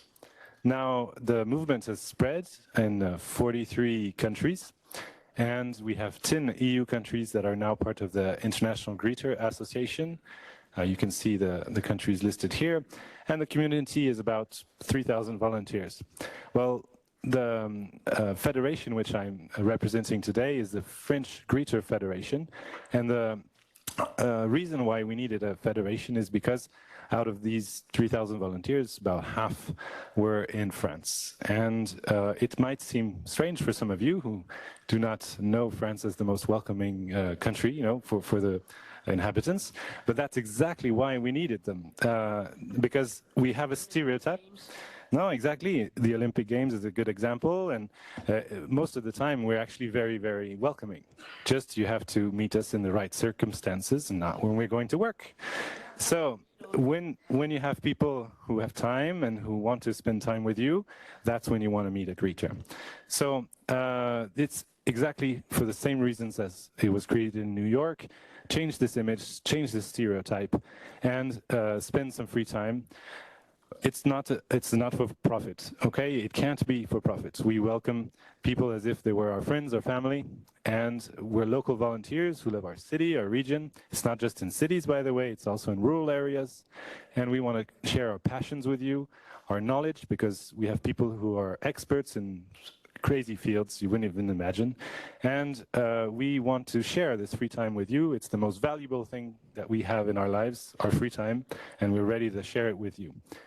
Now, there's 6 core principles that are the same all over the world, and I think if you travel, you should look into visiting with a greeter. The volunteers, we're a friendly face. You're not just an unknown tourist, you become a person. Then we can serve up to 6 people. Why 6? It's generally the size of a group of friends or family, and we are unnoticed. It's the acceptability of the tourist. You can go in a shop, you can go anywhere. You're not recognized as a group, and you can completely, slip in very easily. It's free of charge, simply because you're welcomed as friends or family. Do you have your family and friends pay for anything? No. And actually, most of our volunteers would be quite offended if you offered money. You can offer a coffee, you can go for a restaurant, whatever, send a postcard. But please, they don't want money. There's loads of platforms out there ready to take your money, not the greeters. No kind of discrimination. That seems obvious, but actually it isn't. No discrimination also for the volunteers themselves. Anyone can be a greeter. You might actually be greeters and not know it yourself when you welcome family and friends. That's what you're doing. It's just we put it online with a community, but there are loads of people who do the same thing and who like it. So no kind of discrimination also is looking towards inclusion. We want to be the real face of the population, all faces of the population, not exclusive groups, and so it's perfect for everyone. We, of course, support the sustainable tourism. It's important to mention that being not for profit doesn't mean that we're competing with the for-profit world, okay? There's loads of things that are there for profit in tourism. It's an industry. But let's remind ourselves that tourism is also about peace, about people meeting each other, understanding each other, and there are things that are also, more important in the market, and so there's a place for everyone. We want to give a positive image, and we are looking to create this cultural exchange, and I can say as a volunteer, I've done loads of strolls with visitors. I've met people which I would have never imagined having discussions with completely opposed ideas. But you learn from that, and then you can go your separate ways. You don't have to become friends, but you spent a very memorable experience. That's what you look at when you want to travel. So, coming to the pledges. There's a topic around pledges for tourism service that are for visitors and residents alike.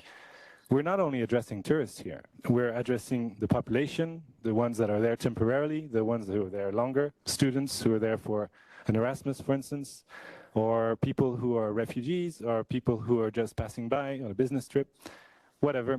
If they have a little time to spend, then we're ready to welcome them. And we're just creating links between people, okay? What we're trying to do is to reinforce the training of greeters. Now, this is also something which people say, training? No, why do you want to train them? Well, we have to keep the authenticity, and that requires training. It's learning how not to be standardized, how to keep this authenticity of the relationship, what you can do and not do. How do you keep it personal? Speak at the first person, not bring, loads of notes.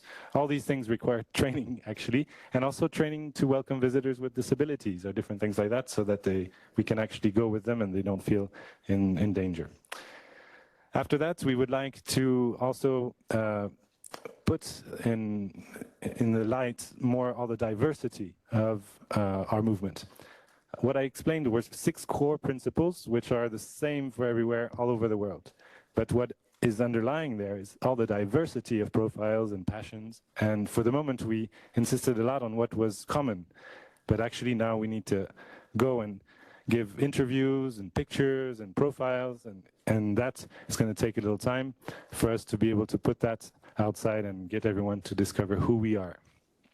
And finally, I'm getting to the data part. I couldn't stop myself. data is not boring, as Misa reminded us. It's just information, okay? We could just do walks on our own. It doesn't cost anything. When actually COVID went by, we just did online meetings, and we continued to do what we like to do, but just we didn't see people physically. We just did it virtually. We have hardly any costs. It's mostly volunteer work. But if we want to coexist with the profit sector, and we need to help destinations give meaning to their destination. We need to help them, find the attractivity of their destination. And it's not just me saying that. These are two studies that were given at a European level for the tangible and intangible criteria. And the other is for France specifically. The red areas are the critical areas that need to be improved, either at EU level or for France. Welcoming locals and affordable prices, and feeling welcome from the population are two factors that are really, really important and are not addressed today. It's a strategic leverage for our destinations at EU level and French level. If we manage to give the impression that when you come to Europe, because Europe is the first destination worldwide, not France, okay? Europe as a destination. This is where we will feel that Europeans are welcoming and they are accessible. You can talk to them. They will be happy to greet you and meet you. Then the rest falls, the security, the accommodation, the affordability. But before that, you won't go somewhere if you don't think you're going to be welcome. So I really want to insist, all the projects for the SMEs, all the projects that the strategies are there, but we need to help even the people who are not always feel like they belong to the tourism industry, the inhabitants themselves, and include them in our strategies and see how they can interact, how we can share data with testimonies and passions and faces to make our tourism more human. Thank you very much.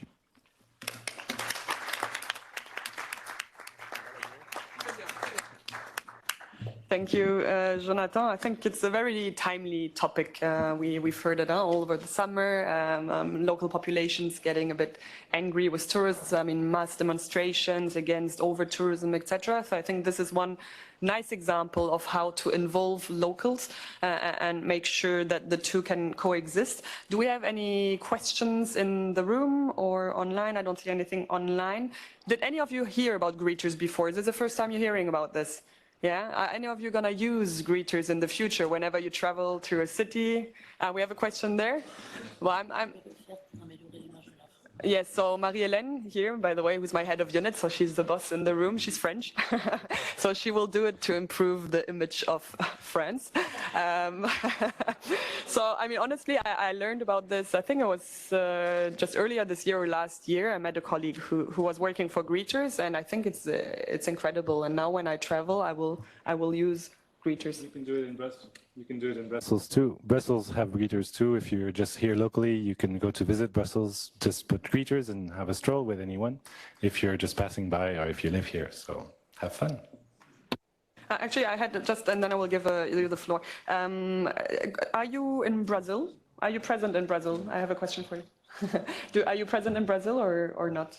Greeters. Yeah, we visit Brussels, and we have they've had it for years and years. Yeah. I'm just wondering because Brazil, as you might know, will be hosting COP30 next year in Belém in the Amazon. And I know they're struggling to bring up capacity to host that many visitors. We're looking at 30, 40,000 people. So it's not only a problem of hotels and room capacity, it's also tour guides. Are there enough? So I think greeters is a great complement because they're not tour guides. They're not tour guides, but they can still accompany visitors, explain about local scenery. So maybe more. I know the Brazilians are a bit worried about COP30, so maybe we can encourage more cooperation here. And yes, question. The question is, we're Europeans, I think, all here, and you, the Commission. It's a good idea, this greeter, but it doesn't belong to Europeans, like the platforms for renting the houses. So if we want an autonomous Europe, is it so difficult, instead of imitating the Americans, which are our allies, making and financing such an idea? Was it so difficult? There are no Europeans who can think about that, and we have to promote the Americans. Thank you very much. The question was not for me, but I can find a nice answer. Okay. Yeah, for now we have no public funding, zero. We volunteer and we have a few donations, but it's about 4,000 euros a year, and it's just good for doing little advertising. We don't need actually to have money to work. Where we need money is if we want to work with people, because that costs money. So up to now we were under the radar, and we're very happy to be. We don't have to do more strolls every year or whatever. We just have fun and we like it. Now, what we feel is that the industry is looking for meaning, and we feel that the Commission and all the destinations are doing a great work out there, putting out strategies and stuff. So I think it's really the time for us to come out into the light and talk to you people, and just see how we can work together. So thanks for the encouragement to finance us, but I really think there is a very positive energy, and we are trying to answer this. Okay, great. If no more questions, we'll move to the next speaker, which is a little bit of a different topic, but then the third speaker will link back a little bit. I think we have the Catalan Tourism Board here. But for now, Sabino, there you are, from CEFRIEL, so Research Institute in Milan, who's actually working on developing a data space for tourism for Lombardy region. Yeah, if you take the mic, then I'm muted, so we steal each other's mics. But yeah, so tell us a little bit about the data space for Lombardy region in Italy. Okay, thank you. Thank you. It's first time for me here, and so it's really a pleasure to share our experience and our lesson learned and our troubles in this journey. So my name is Sabino Metta, and I work in CEFRIEL, that is the scientific advisor of Lombardia region. And Lombardia region is one of the 20 regions in Italy, is a public body, and is supposed also to work in the tourism sector.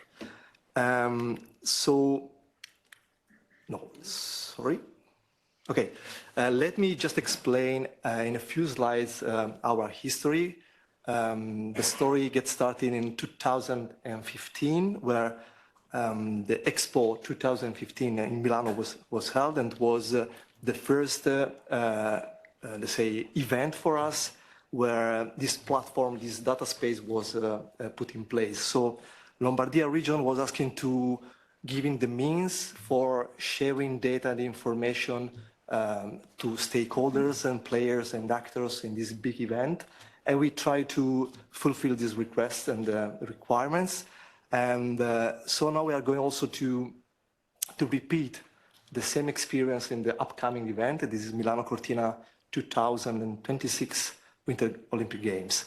But these are, let's say, big events.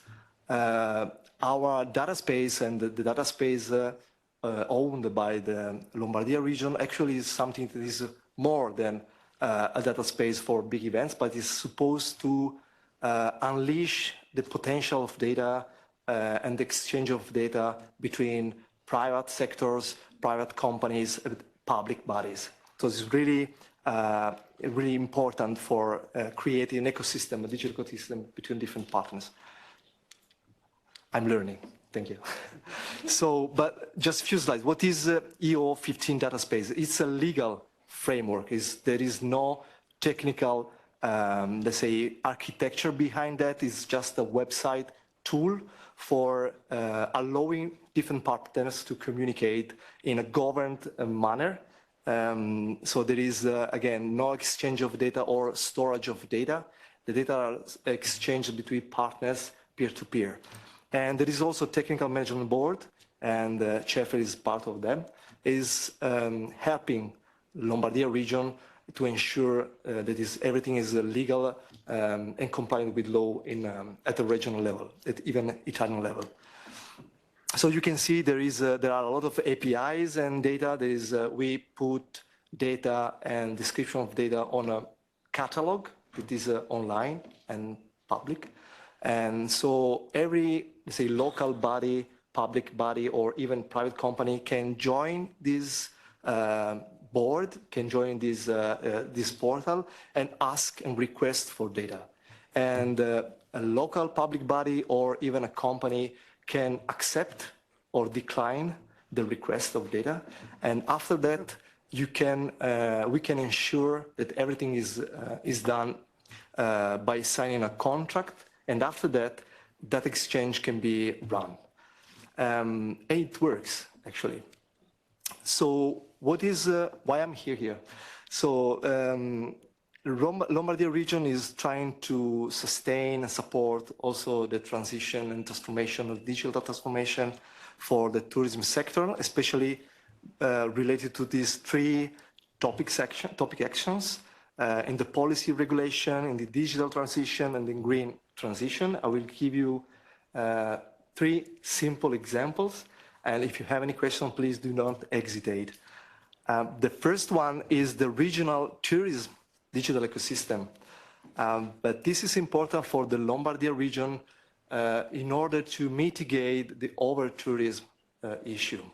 So why is important? Because we have a lot of events, big events, and sometimes local ones are, not properly promoted.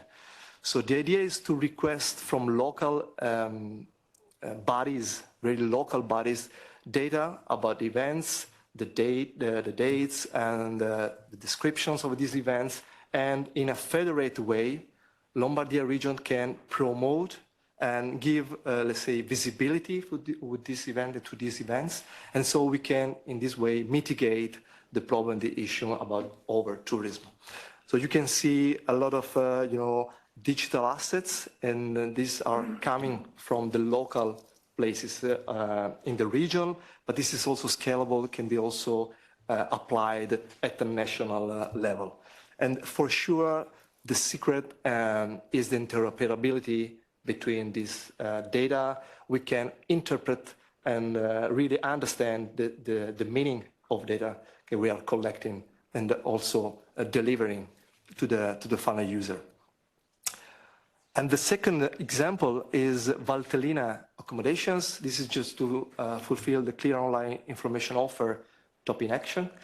In this case, the province of Sondrio, again, is still in the Lombardia region, is collecting a lot of data about the accommodations, for instance, pictures, services, contacts.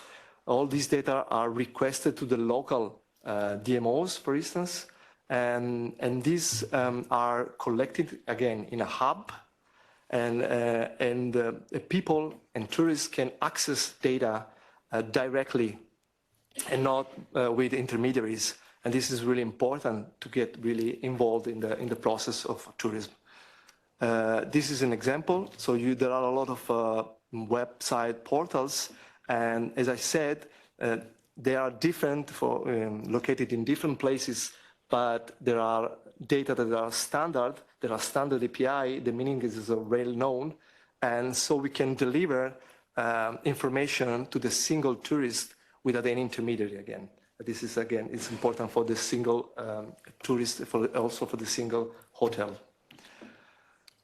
Last but not least, this is a really, let's say, fresh initiative, ecosystem sustainable mobility. Charge point operators, they have to or request to provide real-time information, real-time data about the services that are provided, the locations and the services about the charging points. This is not just for electric points, but also for other sustainable, let's say, mobility, transportation, for instance, alternative fuels like hydrogen, biogas, whatever. So you can see the map, and there are at least two scenarios we can put in place. We can, for instance, feed e-mobility app by providing information about the points where you can charge your car, and so you can sustain and foster intermodal, let's say, mobility. You can jump from private car to a public transportation in a, let's say, sustainable mobility way. So we have also hydrogen bus, for instance. In this way, you can sustain, let's say, e-mobility journeys. Or you can also provide information to the tourist about the charge point and the events located nearby, or even about the public transportation, the public means you have to use to reach the specific location. And this can be done just because we are collecting data with a really specific semantics that is known and interpretable, accessible, findable in a federated and center that is the Lombardy region. I think that's it. Sorry.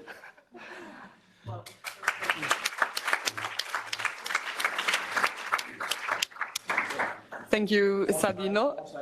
Yeah. No, I mean, it's great. We're on time. Thanks for simplifying something that is not easy to understand. I think, you know, as Misa said, data, when you hear data, you get scared. And I think you did a great job in actually illustrating what can be achieved with data when it is interoperable, which is kind of a keyword. Most people here in the room know that we're working on a common data space for tourism at European level. So this, I think, shows exactly the number of opportunities that we generate by making data exchangeable and interoperable. Do you have any questions? Yes, please. Thank you very much. I'm Agathe Dodibon, working for the European Cyclist Federation. So very interested also about what you just introduced about sustainable mobility. I would have liked cycling to be mentioned as a sustainable mode of transport at the destination. And I think it reflects very well the cross-cutting aspect of tourism. And this morning, Roundtable was very interesting, also inviting different other DGs from the European Commission. And I would like to see DG Move in the future, maybe speaking also, because of course, tourism and transport are very much interlinked. So yeah, that's more a comment than a question. Unless you have anything to share about how cycling is considered as a sustainable mode of transport in your work on data, considering also the fact that ECF and also together with other stakeholders involved in cycling policies in the European Union, we are very much engaged in defining data standards about cycling, so how to harmonize the collection of data about cycling infrastructure, but also cycling services, and also counting data. So there's a lot to do in standardizing data. And of course, it's less a tourism topic than a transport topic in that case. So it's also how to connect all the work that is done to benefit the end users, because the users, they would like to find the information easily at the destination. Thank you. Yeah, thank you. Thank you. Actually, we have other initiatives in terms of MaaS, let's say mobility as a service, trying to integrate data from bicycles or even any kind of mobility transportation. So yes, it's really important for the final user. So thank you. I don't want to take the habit of answering questions which were not for me, but I just would like to, as you mentioned, DG Move, mention the Deploy EMDS action, which is the deployment of the European Mobility Data Space, which started actually a year ago in November last year, a little bit before tourism. We'll be soon doing the deployment action for tourism, and so there might be some collaborations there, but there is lots of things on mobility data. Just for Eonix, which is my other hat, we are on mobility and tourism, exactly for the reasons you mentioned, because I think there's some great synergies with that. So there are things that are being done, yeah. Thanks, and also, yes, I mean, cooperating with DG Move, I think we will be brought to do it more and more in the future. I mean, we obviously already do. I thought we already had enough speakers on the agenda as is, but definitely, I mean, especially if we have a commissioner for sustainable transport and tourism, we will have to work more and more with DG Move. We have another question here, yes? So. Yes, very briefly. Regarding the information that you are sharing on accommodation, it would be nice also to show if the accommodation have been awarded the EU Eco label, because we have from the Commission an EU data portal. Also, all the information on tourist accommodation that have been awarded the EU Eco label are available free for charges from the EU data portal, so they are easily, the databases are easily matchable. So as we are trying to promote and reward the accommodation that made the effort to go for excellent let's say labels such as the EU Eco label, this is an easy thing that we can work together and make it possible. Thank you. To be honest, I don't know if we have this specific metadata in the API, but I think it's really important. I think it's easy also to merge and integrate. So, great, my job is done. I've created some synergies here. Anybody else has a question? No? Okay, then we'll move to our next speaker, Patrick. I'm very honored to have you here. So he's the executive director of the Catalan Tourist Board with a lot of experience. I mean, over 30 years of experience in the travel industry, both private and public sector. And he's going to speak a little bit about the Catalan commitment to responsible tourism, which, again, I mean, we've mentioned it several times. I think is really a hot topic, and Catalonia especially. I mean, some of these demonstrations that we mentioned earlier happened, for instance, in Barcelona. So I'm very interested to hear a little bit how Catalonia is dealing with this and obviously other issues. So the floor is yours. Thank you very much. Thank you for letting us the opportunity to share with you our vision about the transformation through the governance, how this transformative process that we are leading in Catalonia could reshape our tourism model in our destination. Like many of you, we are facing ongoing challenges that demand a collective approach.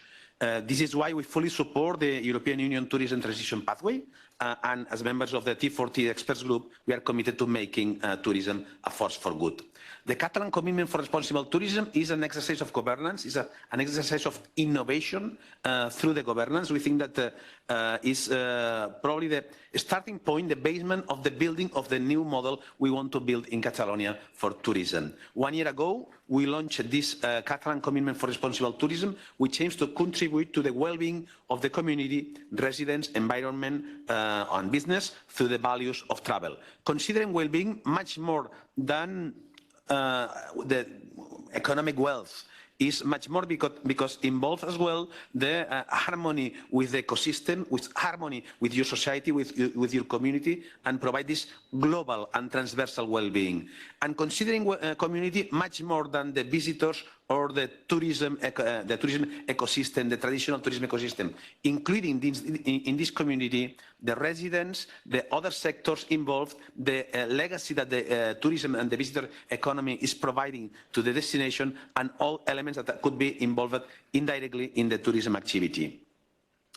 What makes the Catalan Commitment for Responsible Tourism unique is that it was co-created with our entire tourism ecosystem, including municipalities, the private sector, trade associations, universities, third sector representatives, among others. We were also fortunate to have a strong support from our European Union partners, especially from our Next-Tour network. In fact, the Catalan Commitment for Responsible Tourism built on years of exchanges and learnings within Next-Tour's members, and is rooted in the legacy of the Barcelona Declaration, better places to live, better places to visit, very much aligned with our new mission I just shared. This Catalan Commitment for Responsible Tourism includes these 4 axes. The first one, we want a tourism environmentally sustainable with 23 initiatives. The second one is a more socially fair tourism with 19 initiatives. The third one is a territorially more balanced tourism with 13 initiatives. And the fourth one is a tourism based on innovation with 12 initiatives. A total of 67 action initiatives involving the resident at the center. In the first block, in the first axe, we want to consider and to guarantee the quotation of water consumption of the visitor equal of the resident. The same consumption of water from visitors and for residents is one of the elements that could help us to convince our residents, our community, that the visitors are considered as a temporary residents. Is one of the elements, one of the topics that we are building, that the visitor always like a temporary resident, and that seems that with the same rights and duties, that suppose that the same consideration and the same kind of involvement in the destination for visitors than for residents. With the Climate Action Plan, Catalonia signed the Glasgow Declaration in January 2022, and is one of the main challenges we have and that we are facing in the creation of this new ecosystem involving the whole tourism industry in this transformation in terms of environmental sustainability. And the third one is the regenerative tourism, is part of our regenerative production model. We need to change, thanks to the tourism transformation, other sectors that could be involved with tourism. For example, now we are facing the 2025 as a world region of gastronomy. Catalonia will be considered world region of gastronomy. Well, the main challenge we have for this world region of gastronomy is to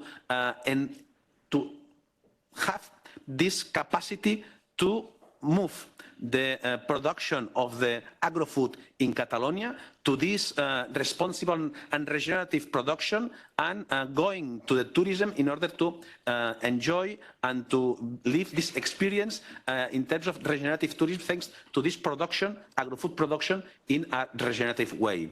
All these elements could be considered in other fields, for example, in culture, for example, in trade, for example, in all fields where the visitor economy could be involved. The second one is a more socially fair tourism. First of all, obviously, with the consideration of the resident at the center, with this Barcelona Declaration, better places to live, better places to visit. A destination that is not good for residents will never be good for visitors. We need to consider these visitors then as a temporary residence. Improving the working conditions of the sector is important if we want to, I don't know, to improve the perception of the tourism industry among our visitors. We need to show that the conditions of the workers in this sector are good, are comparable with other industries. At socially fair level, tourism for all, reducing barriers. It was one of our first movements many years ago, moving to this tourism for all destination in Catalonia. And last but not least, hospitality meets diversity. We have now developed the label Queer Destinations in Catalonia, where we are ensuring that all the ecosystem in Catalonia could work with the queer community in the best conditions possible, identifying diversity and inclusion as one of the values of our tourism model. And the third pillar, that is the territorially more balanced tourism, we are working in the 4D strategy. 4D is deseasonalization, deconcentration, diversification, and distribution of the incoming of tourism. The second one is the Grand Tour of Catalonia, distributing the benefits of the visitor economy in all our land. The third one, as mentioned, is the World Region of Gastronomy 2025 for a regenerative model. And the fourth one is the project of impact and legacy in MICE, in the corporate visitors and events. That is crucial because we need not only to benefit the tourism industry, we need to benefit all other sectors that could be part of this legacy. For example, one year identifying the capacity to attract to Barcelona one event.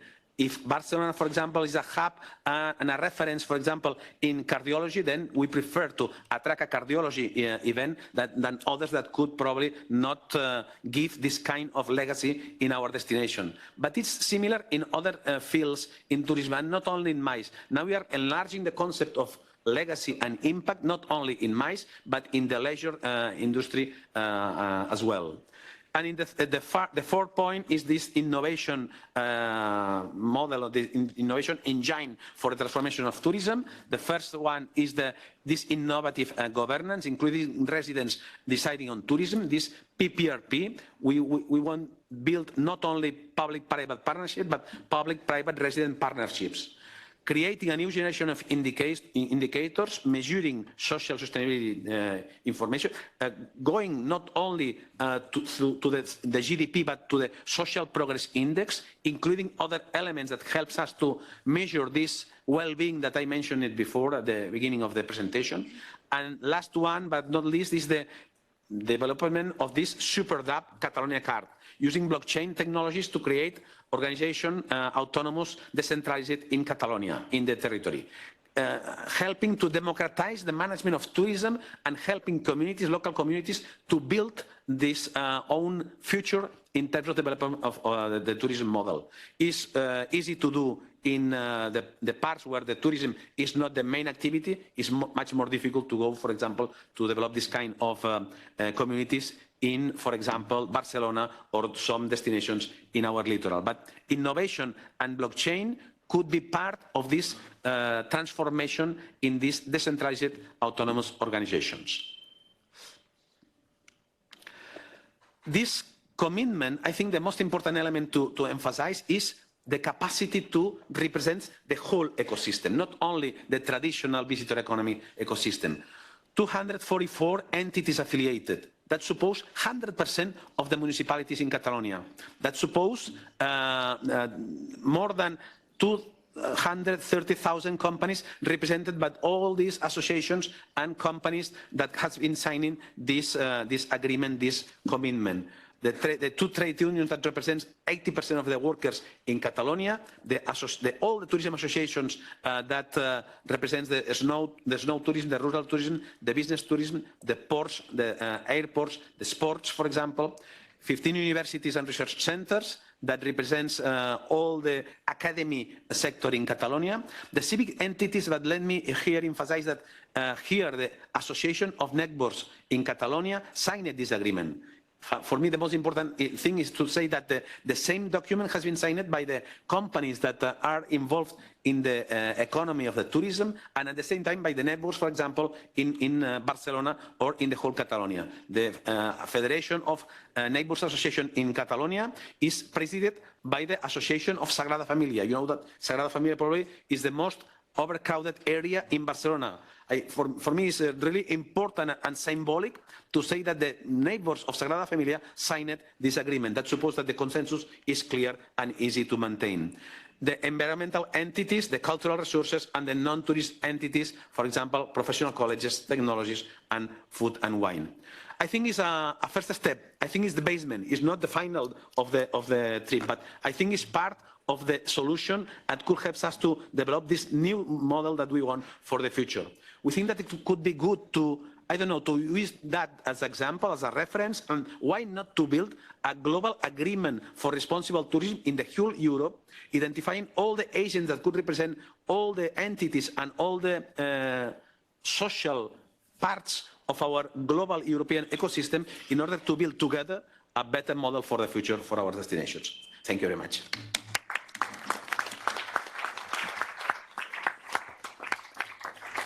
Well, thanks a lot for this very comprehensive presentation. And yes, I think this is a little bit what we're trying to do with the transition pathway for tourism, bringing all the tourism ecosystem together to try and improve how we're doing things in Europe. I mean, I think this was a good illustration of a very holistic and comprehensive tourism strategy, which can serve as best practice or like as a blueprint or roadmap for other destinations, maybe emerging destinations that would eventually face similar problems than Catalonia when we speak of unplanned tourism growth. So I think this is a really a good example to keep in mind and yeah, look at when you're developing your own or updating your own tourism strategies.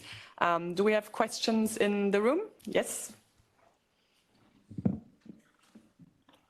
Yes, hello, my name is Mark Boekweit. I work for the city of Amsterdam, but I'm based here in Brussels. I work on European affairs for my city, and I congratulate the colleague for the excellent presentation on the indeed integrated approach in Catalonia on issues that we recognize, of course, very much. In fact, we are now in close contact with colleagues also in Barcelona and other European cities to address issues related to what we call balanced urban tourism. So my question is, how do you follow up on the impact, in particular, when you refer to the territorial balance or spreading of visitors in your region? And maybe also on the impact on the other three axes that you are developing. Thank you so much. Yes, thank you. In our case, it's easy because the imbalance is so huge, then it's not really complicated to identify the evolution of that. Take into account one question that the 91% of the international arrivals in Catalonia are concentrated in a strip that goes from the littoral to the interior of Catalonia of 15 kilometers, 91%. The rest of Catalonia that suppose 95% of the land and receives only 9% of the international arrivals. Then any movement, any small movement is really easy to identify it because the evolution is so clear and the transformation so clear that our municipalities, for example, our tourism offices, for example, the companies that are linked with the Catalan Tourist Board through our programs to work together are helping us to identify evolutions or transformations in this way. And we don't have laboratory of data at this moment about that, but is one of the elements that we will need in the future. Because to pass from 91%, for example, to, I don't know, 85%, this 7% of difference suppose so impact in the hinterland of Catalonia that could obviously deserve particular attention and actions in order to ensure the capacity to maintain the sustainability of tourism in this hinterland of Catalonia as well. Any other question? Yes? Can I do it without a mic? No, the online audience won't hear you, but you can just steal somebody else's mic. Whatever. Yes, I'm working as an academic at the University of Venice and Leuven, actually. And I'm doing work on unsustainable tourism for 40 years now, more or less. First, nobody was listening to what we were saying, and now it's getting a bit more, let's say, news when we do some studies. Now, my question is this. We have a tourism demand on a global level that is actually exponentially rising for the pandemic, now after the pandemic. And the supply of tourism offer is more or less constant or given. I mean, Albania and North Korea will not solve Barcelona's, Amsterdam, Venice's problems, not the coming years. Now, given this sort of exploding demand and constant supply, do you think what you've been putting on the plate now, and this is true for Venice and Amsterdam and so forth, is enough to really get these imbalances, which I think are intrinsic to the tourism product, is going to be actually sort of taken away? And how, which of your pillars is actually going to achieve this? It's a difficult question, complex, but I think it's something to think about also this afternoon. Thank you. In fact, the evolution of tourism in Catalonia, comparing before and after pandemic, now we're more or less in the similar levels than in 2019. And the supply is not growing. In fact, the control, for example, in Barcelona for hotels, the licenses of hotels were blocked some years ago, and now the licenses for apartment tourism apartments has been announced that will be limited as well for the next 5 years. Then the offer is not growing, is controlled, and that is limiting the activity of the capacity to accommodate the visitors, and the growing is limited as well.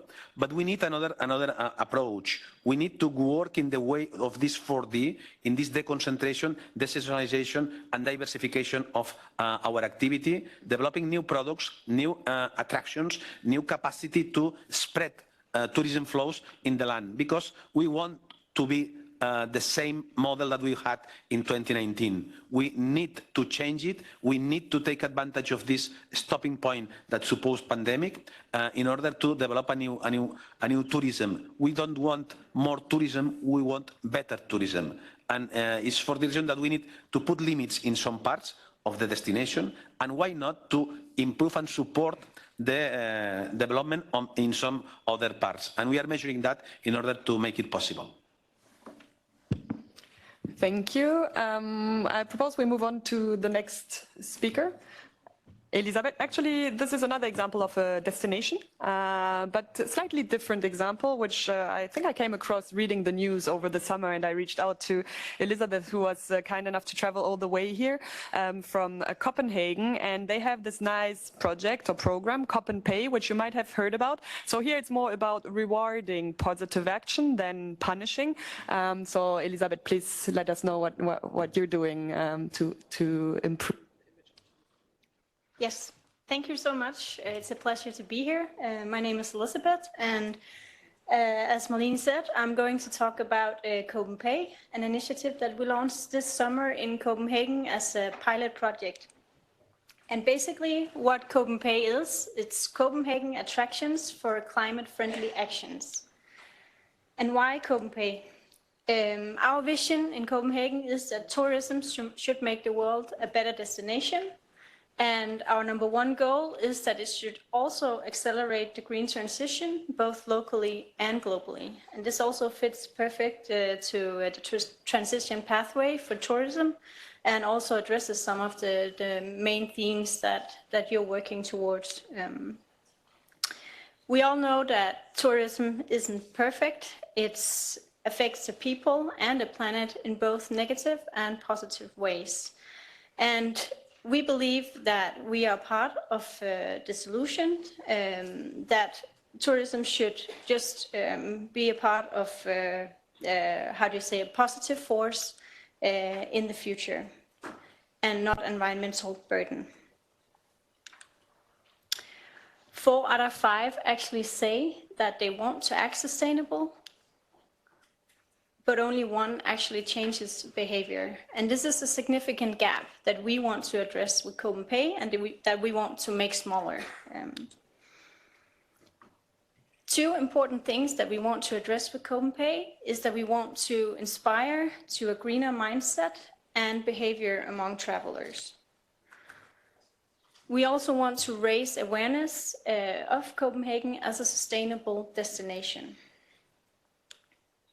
So the concept in itself is that we turn sustainability into a currency with Copenhagen, which means that we inspired people, or tourists and residents in Copenhagen, to actually do these climate-friendly actions, such as biking, using public transportation. It could be working in urban gardening and picking up litter around the city.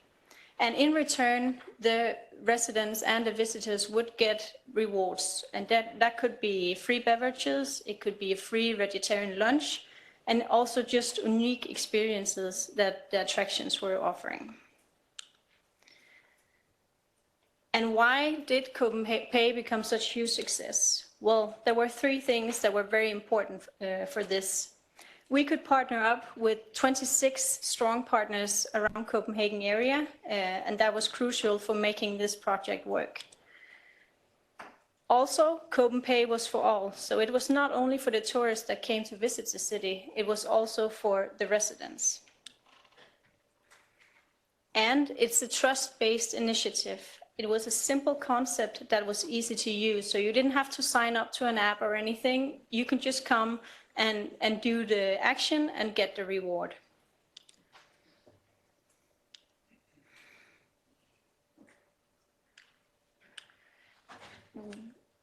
We launched the initiative with a press release on the 8th of July. And on the 15th of July, all the tourists that came to Copenhagen Airport, they would meet with billboards, etc., about this Copenhagen project.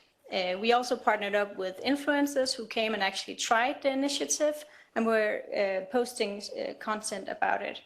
And in the center of Copenhagen, we were nudging people to, by showing the concept on billboards, on buses, on bicycles around the city, and trying to nudge them to go into our website where the 26 attractions were visible. And then they could just sign up for an action and do the reward, and get the reward. It's a bit slow. The results were quite remarkable, and this this story became, well known this summer. We managed to get more than 4,000 articles written about the subject. It was media such as BBC, CNN, Le Figaro, New York Times, and it was just amazing. And we had an earned media value of $111 million. We also were very visible on the international press on SoMe, so we created 387,000 total engagement. And it was the same with the SoMe posts. I think the most visible reel were more than 2 million views, so it was quite remarkable. Also, the amount of visitors on our copenpay.com reached more than 76,000 visitors during the period, and it was 4 weeks of time, so it was quite short. And it just became a win for the participants. More than 5,000 actually participated in the initiative. We had 100% satisfaction rate in that period, and 98% of them would actually recommend it to others. It was also a win for the environment. We saw an increase of 29% in public transportation. We had 1,200 kilograms of trash that were collected, and we saw thousands of hours of volunteer work in the period of time. Also a win for the attractions, which is also very important because this could not be done without them. But all of the attractions actually saw an increase in the amount of visitors during the period. And this also leads to what's going to happen now with CopenPay. It was, as I said, a pilot project this summer, but this is definitely something that we are going to work on again.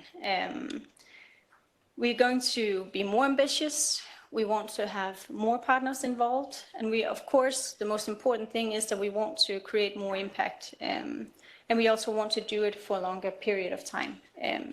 We believe that this is not the complete solution, but this might be a small part of the solution to kind of educate tourists and residents to be more conscious in the future, to be more conscious travelers.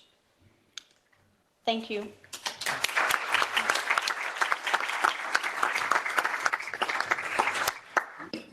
Thanks a lot, Elisabeth. I think this is a great initiative, and it's a replicable initiative. So if this could inspire you to maybe, think about it, do something similar. I believe we included it, yes. So Copenhagen is part of the best practice fiches or fact sheets that we will publish soon, and CopenPay is mentioned there as well. So to stimulate some similar ideas elsewhere across Europe and beyond. Do we have any questions to Elisabeth in the room? No? Any of you gonna visit Copenhagen soon and pick up some trash to get a free meal? Okay, great. Then we'll move to our next speaker, Dorothée, actually. If I had a small favorite, maybe that would be it. Not that I should pick any sides, but when I came across your pledge or your project, I really enjoyed reading what you're doing. Do you have the clicker? Okay, so you can already move to the next slide. So SapoCycle, which is run by an NGO. So Dorothée, you're the founder of SapoCycle, and actually as a journalist and wife of a hotel manager, you also lived in Cameroon, was it? Where you were shocked or struck by the lack of hygiene education. So now for the last 10 years, she's been working very actively to build or supervise SapoCycle, which gives discarded hotel soap a second life, and by doing so actually saves lives. So the floor is yours.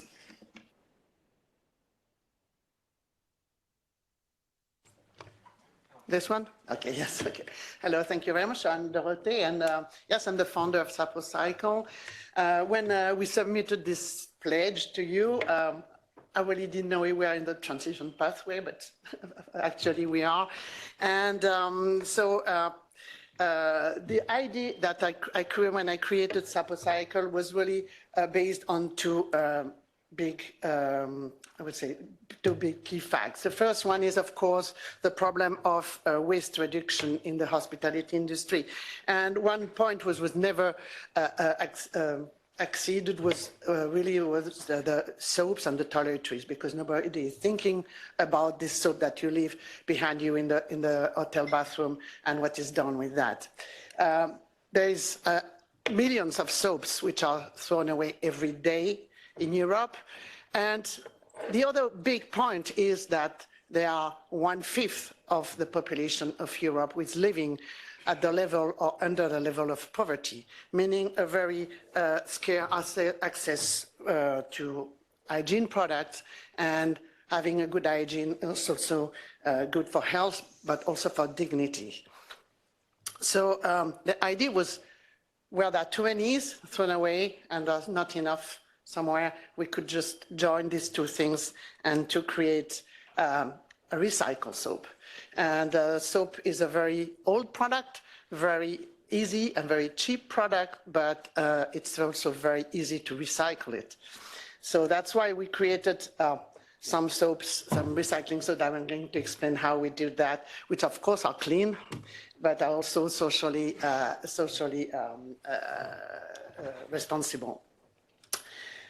We have a three-pillar program. The first one, of course, is the environmental program, which is that the hotels collect their used soaps. The employees collect their used soaps, put them together, and organize with us the transport to this used soap to our workshop.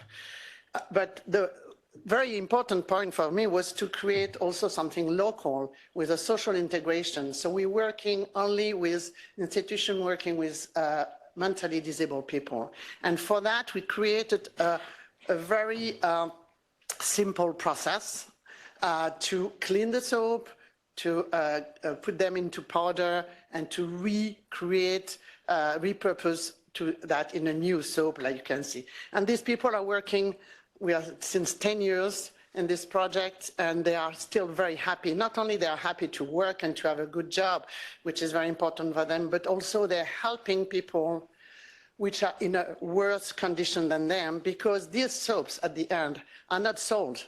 Of course, it's circular economy, but they are donated. They are donated to institutions working with people in poor condition or difficult condition, meaning, of course, elderly people, meaning single families, meaning migrants.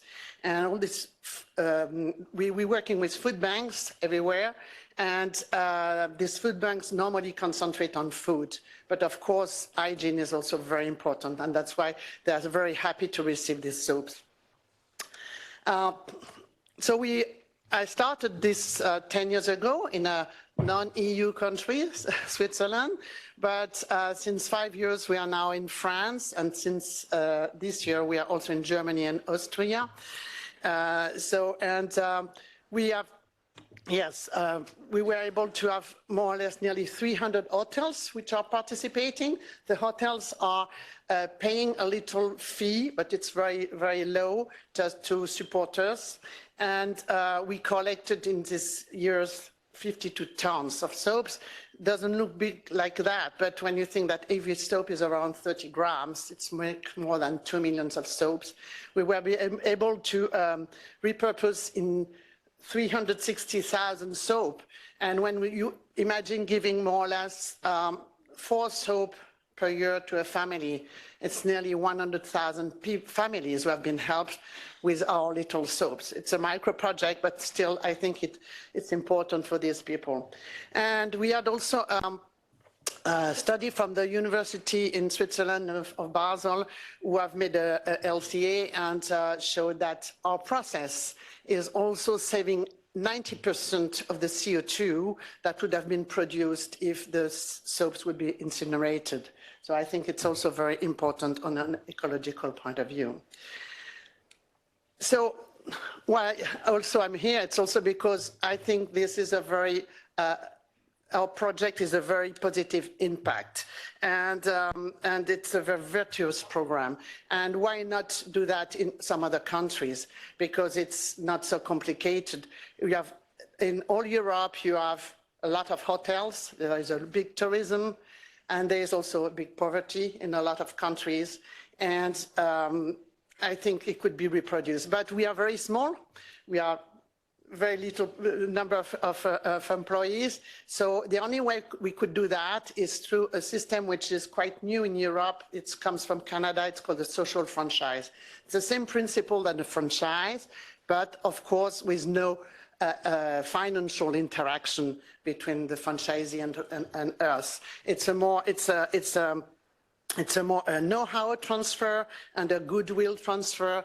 We help people who want to create SapoCycle in other countries. We support them. We give them, of course, all the know-how, the process, but they have to respect our three pillars and the fact that the soap will never be sold, but given away so that stay like an NGO project. So, of course, please, if you have in all your countries, people could be interested to start SapoCycle in Europe, we would be very happy to develop the project. So yes, of course, we are European. I'm Swiss, or half Swiss, but we are European, and we want to really also to be in this transition pathway that to support you and to be part of it.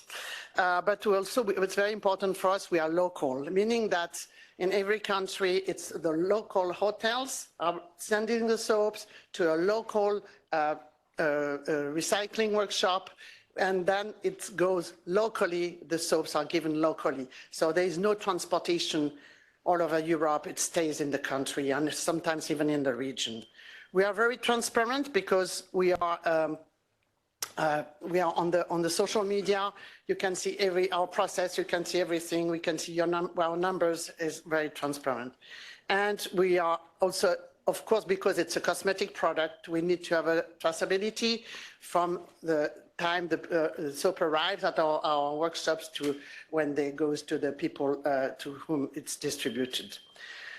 We are also supported by green labels, not yet EU eco-label, but I hope it will come, and I hope these ones are trustworthy after the talk we had before, but I hope so, but I think so.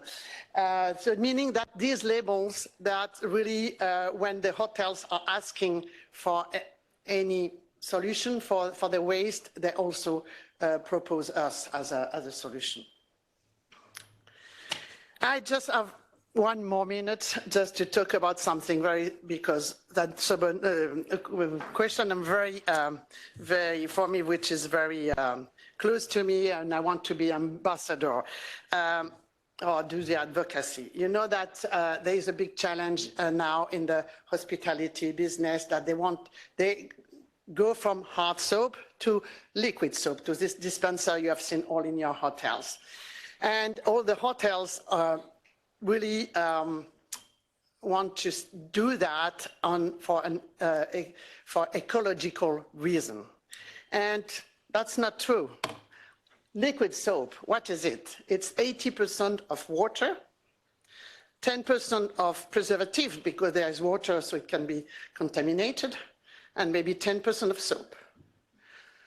In a plastic bottle we have been produced from oil derivatives, petroleum derivatives, and then it's packaged in a plastic bottle, which will, even if it's made now, it's recyclable, but everybody knows that plastic is not really the final solution.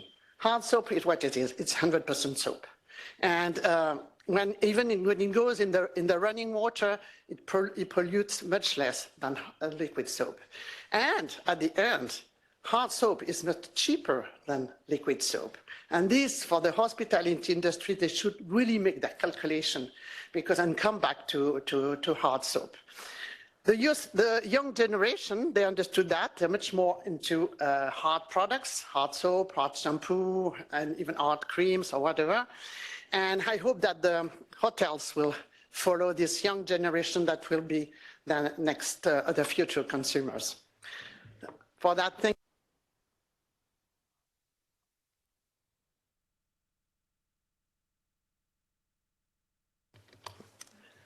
Thank you very much. Yes, we are also, of course, following and trying to apply to several SDGs.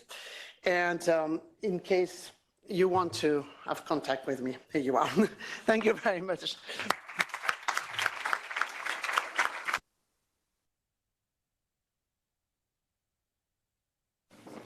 Thank you, Dorothée, for this great presentation and great initiative. I think it's a lot of work. I mean, it takes a lot of work personal involvement. I think we can tell that it's a project close to your heart. So I really hope that maybe giving you the floor here, giving you more visibility on the platform will inspire social franchising. I really like the concept. And yeah, let's see how many countries will pick up this great initiative.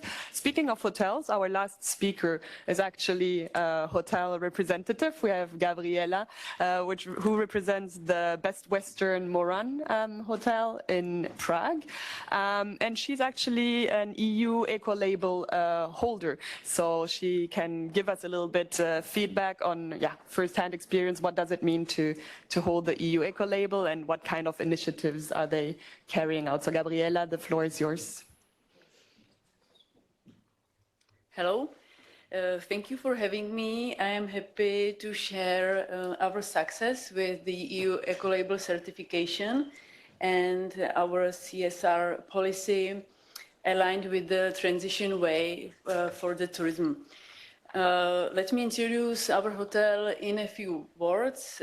Best Western Hotel Moraň is centrally located in Prague, the capital city of Czech Republic.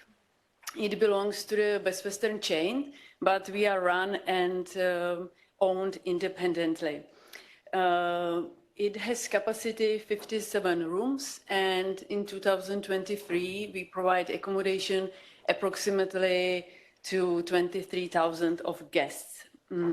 We are proud holders of the EU Ecolabel certifications since June 2023. And for our efforts, we were awarded by Ministry of Industry and Trade in 2023. Here you can see how happy I was. What is our key vision? Our vision is built on the 3 pillars, environmental, social, and economical. And we did not choose this path because it is trendy, but because we truly believe that sustainability and social responsibilities are keys to the future. During 2 years COVID break, we invested heavily to the hotel, outside and inside, and we also made a number of sustainability investments to reduce our ecological footprint, create a healthier and more pleasant environment for our guests, and to become more resilient. And we are the first and only hotel in Prague and Czech Republic with the EU Ecolabel certification at this time. Here are some examples from our environmental pillar. Our new heating system consumes 30% less energy. Our new ventilation system is equipped by energy recovery technology. By installing water-saving devices, we reduce our yearly water consumption by 50%. For cleaning, we use ecological-friendly detergents with precise dosing system. We actively inform our guests about our sustainable activities and how they can help us. And at the breakfast restaurant, you won't find any single-use plastic packaging. The food is served comes from the local suppliers and local sources. We also grow our own herbs, and we provide zero-waste breakfast, and leftover food is donated to a horse farm. Social pillar. Sustainability is not just about people, but it's not just about ecology, but also about people. And we have committed, in line with the European initiatives in the transition pathway for tourism, to the promise of fairness and equality in tourism job. We create a work environment without any discrimination, where every employee knows their duties and what they are evaluated for. We employ different nationalities and different positions, like Czech, Ukrainians, Armenians, Kazakhs, and so on. We provide education focused on hospitality, like Best Western online trainings, language courses, and internship with students from USA and other countries. Benefits and bonuses improve work performance and contribute to well-being. And the most popular is card with free access to the sport facilities and cultural institution. Also monthly bonuses based on our guest reviews and annual rewards. We ensure fair and equal pay for every employee, regardless of gender, age, or origin. First graph, you can see that most of our employees has long-term contract. 3 of them are war refugees to whom we have been offered official long-term contract with full health and social insurance, and then also paid holidays. And second graph shows the ratio between female and men. As you can see, the hotel owner is a male and GM is a woman, and mostly men work at the reception and women work in the F&B and housekeeping departments. Economical pillar. What does it bring to our business? Cost reduction and consumption saving. Certification makes our reputation stronger as a responsible and sustainable business, which is attractive to all of our partners, employees, and guests. And we have also seen an increase in demand from companies subjected to ESG reporting. And the EU Ecolabel certification and our activities also brings a significant marketing advantages, media interest. Many articles have been written about us. I have also recorded several podcasts, broadcasts, and last photos are from the filming of national television. Story about our hotel and activities and its contribution to the society. Other benefits and value, it brings higher service quality, better guest ratings, and a stable team, which positively affects our operational efficiency and reputation. We have employees who have been working with our company for 16 years. We also provide donations for those who need it, including children, refugees, and soldiers in Ukraine. We support employees in difficult life situation, and this increased team loyalty and motivation. And according to our statistics, we know that 90% of our employees enjoy coming to our work because there is a good team and good leadership. And 50% of our guests actively participate on our sustainable activities. They ask for cleaning less, they ask for changing towel less, or they do other activities. And 30% of our guests, they chose our hotel based on our EU Ecolabel certification. And what else are we doing? We support women's empowerment principle because gender equality means better business. Women are paid the same as men for the same work because according to Eurostat, the gender pay gap in the Czech Republic is the first largest in the UE, with women earning 17.9% less than men for the same work. And there are many other inequalities related to maternity, age, and other factors. And by committing to the WEPs, Hotel Moraň is participating in the global agenda for gender equality and sticking to the UN Sustainable Development Goal by 2030. Thank you for attention.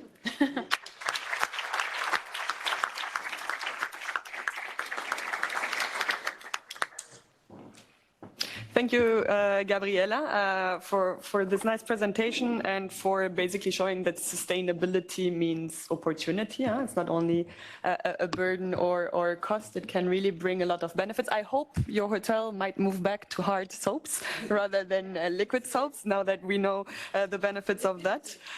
Do we have any questions to any of our speakers or to Gabriela specifically before we round up discussions? Yes, please. Good morning. The question is for Dorothy Kaiser. My name is Juan Revuelta. I'm the director of Finova Foundation. We are specialized in sustainable tourism. The question is if you have considered to submit your idea under the program Life subprogram Life Environment, subprogram Circular Economy, or under Eurosocial or under Interreg. And congratulations, I think it's an excellent initiative. Thank you very much. No, I have to say that we are supported by the EU Fund for Social EU Fund, but that's the only one. And of course, I would be very interested to know, because the expanding of our program needs some funding, definitely. Yeah. We are building up a consortium where we recollect the used oil from hotels, restaurant, catering to produce also soap, but in the same hotel. Then after we talk, to try to include you. With pleasure.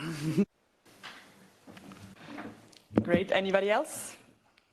No? Okay, then I'll take 2 more minutes just to inform you of 2 upcoming events. One very soon, which is, no, that's the wrong.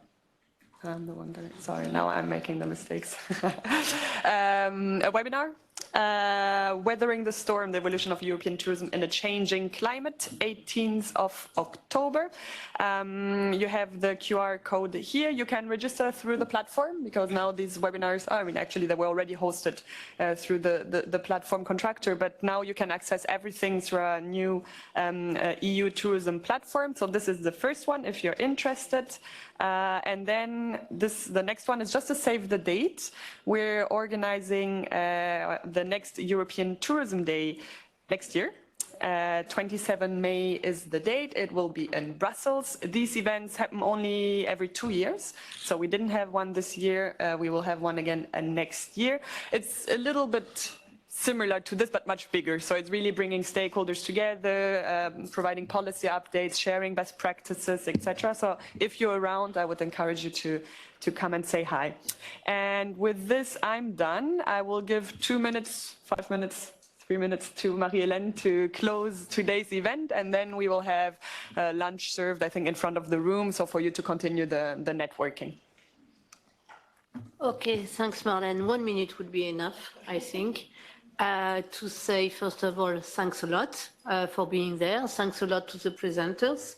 I think the pages presented today show that we are progressing. We go in the right direction, and I hope we will do even more in the coming weeks and months. And that will be my third point. We will continue. We will continue under the next mandate. As everybody knows now, we have a new commissioner specifically in charge of tourism. I know it raises a lot of interest. I had, I don't know how many questions during the coffee break, and I hope it will continue in the lunch. But I would say that even more important than the new commissioner is that we also have new priorities at Commission level to develop EU competitiveness, and tourism will be, of course, very much concerned. It is today, someone reminded it this morning, the first destination worldwide, and it has to remain the first destination. So we will have to work on this during the next mandate to have a tourism more balanced, more sustainable, more innovative, more attractive. I could continue like this, but I will go to my fourth and last point, which is simply bon appétit. Thank you.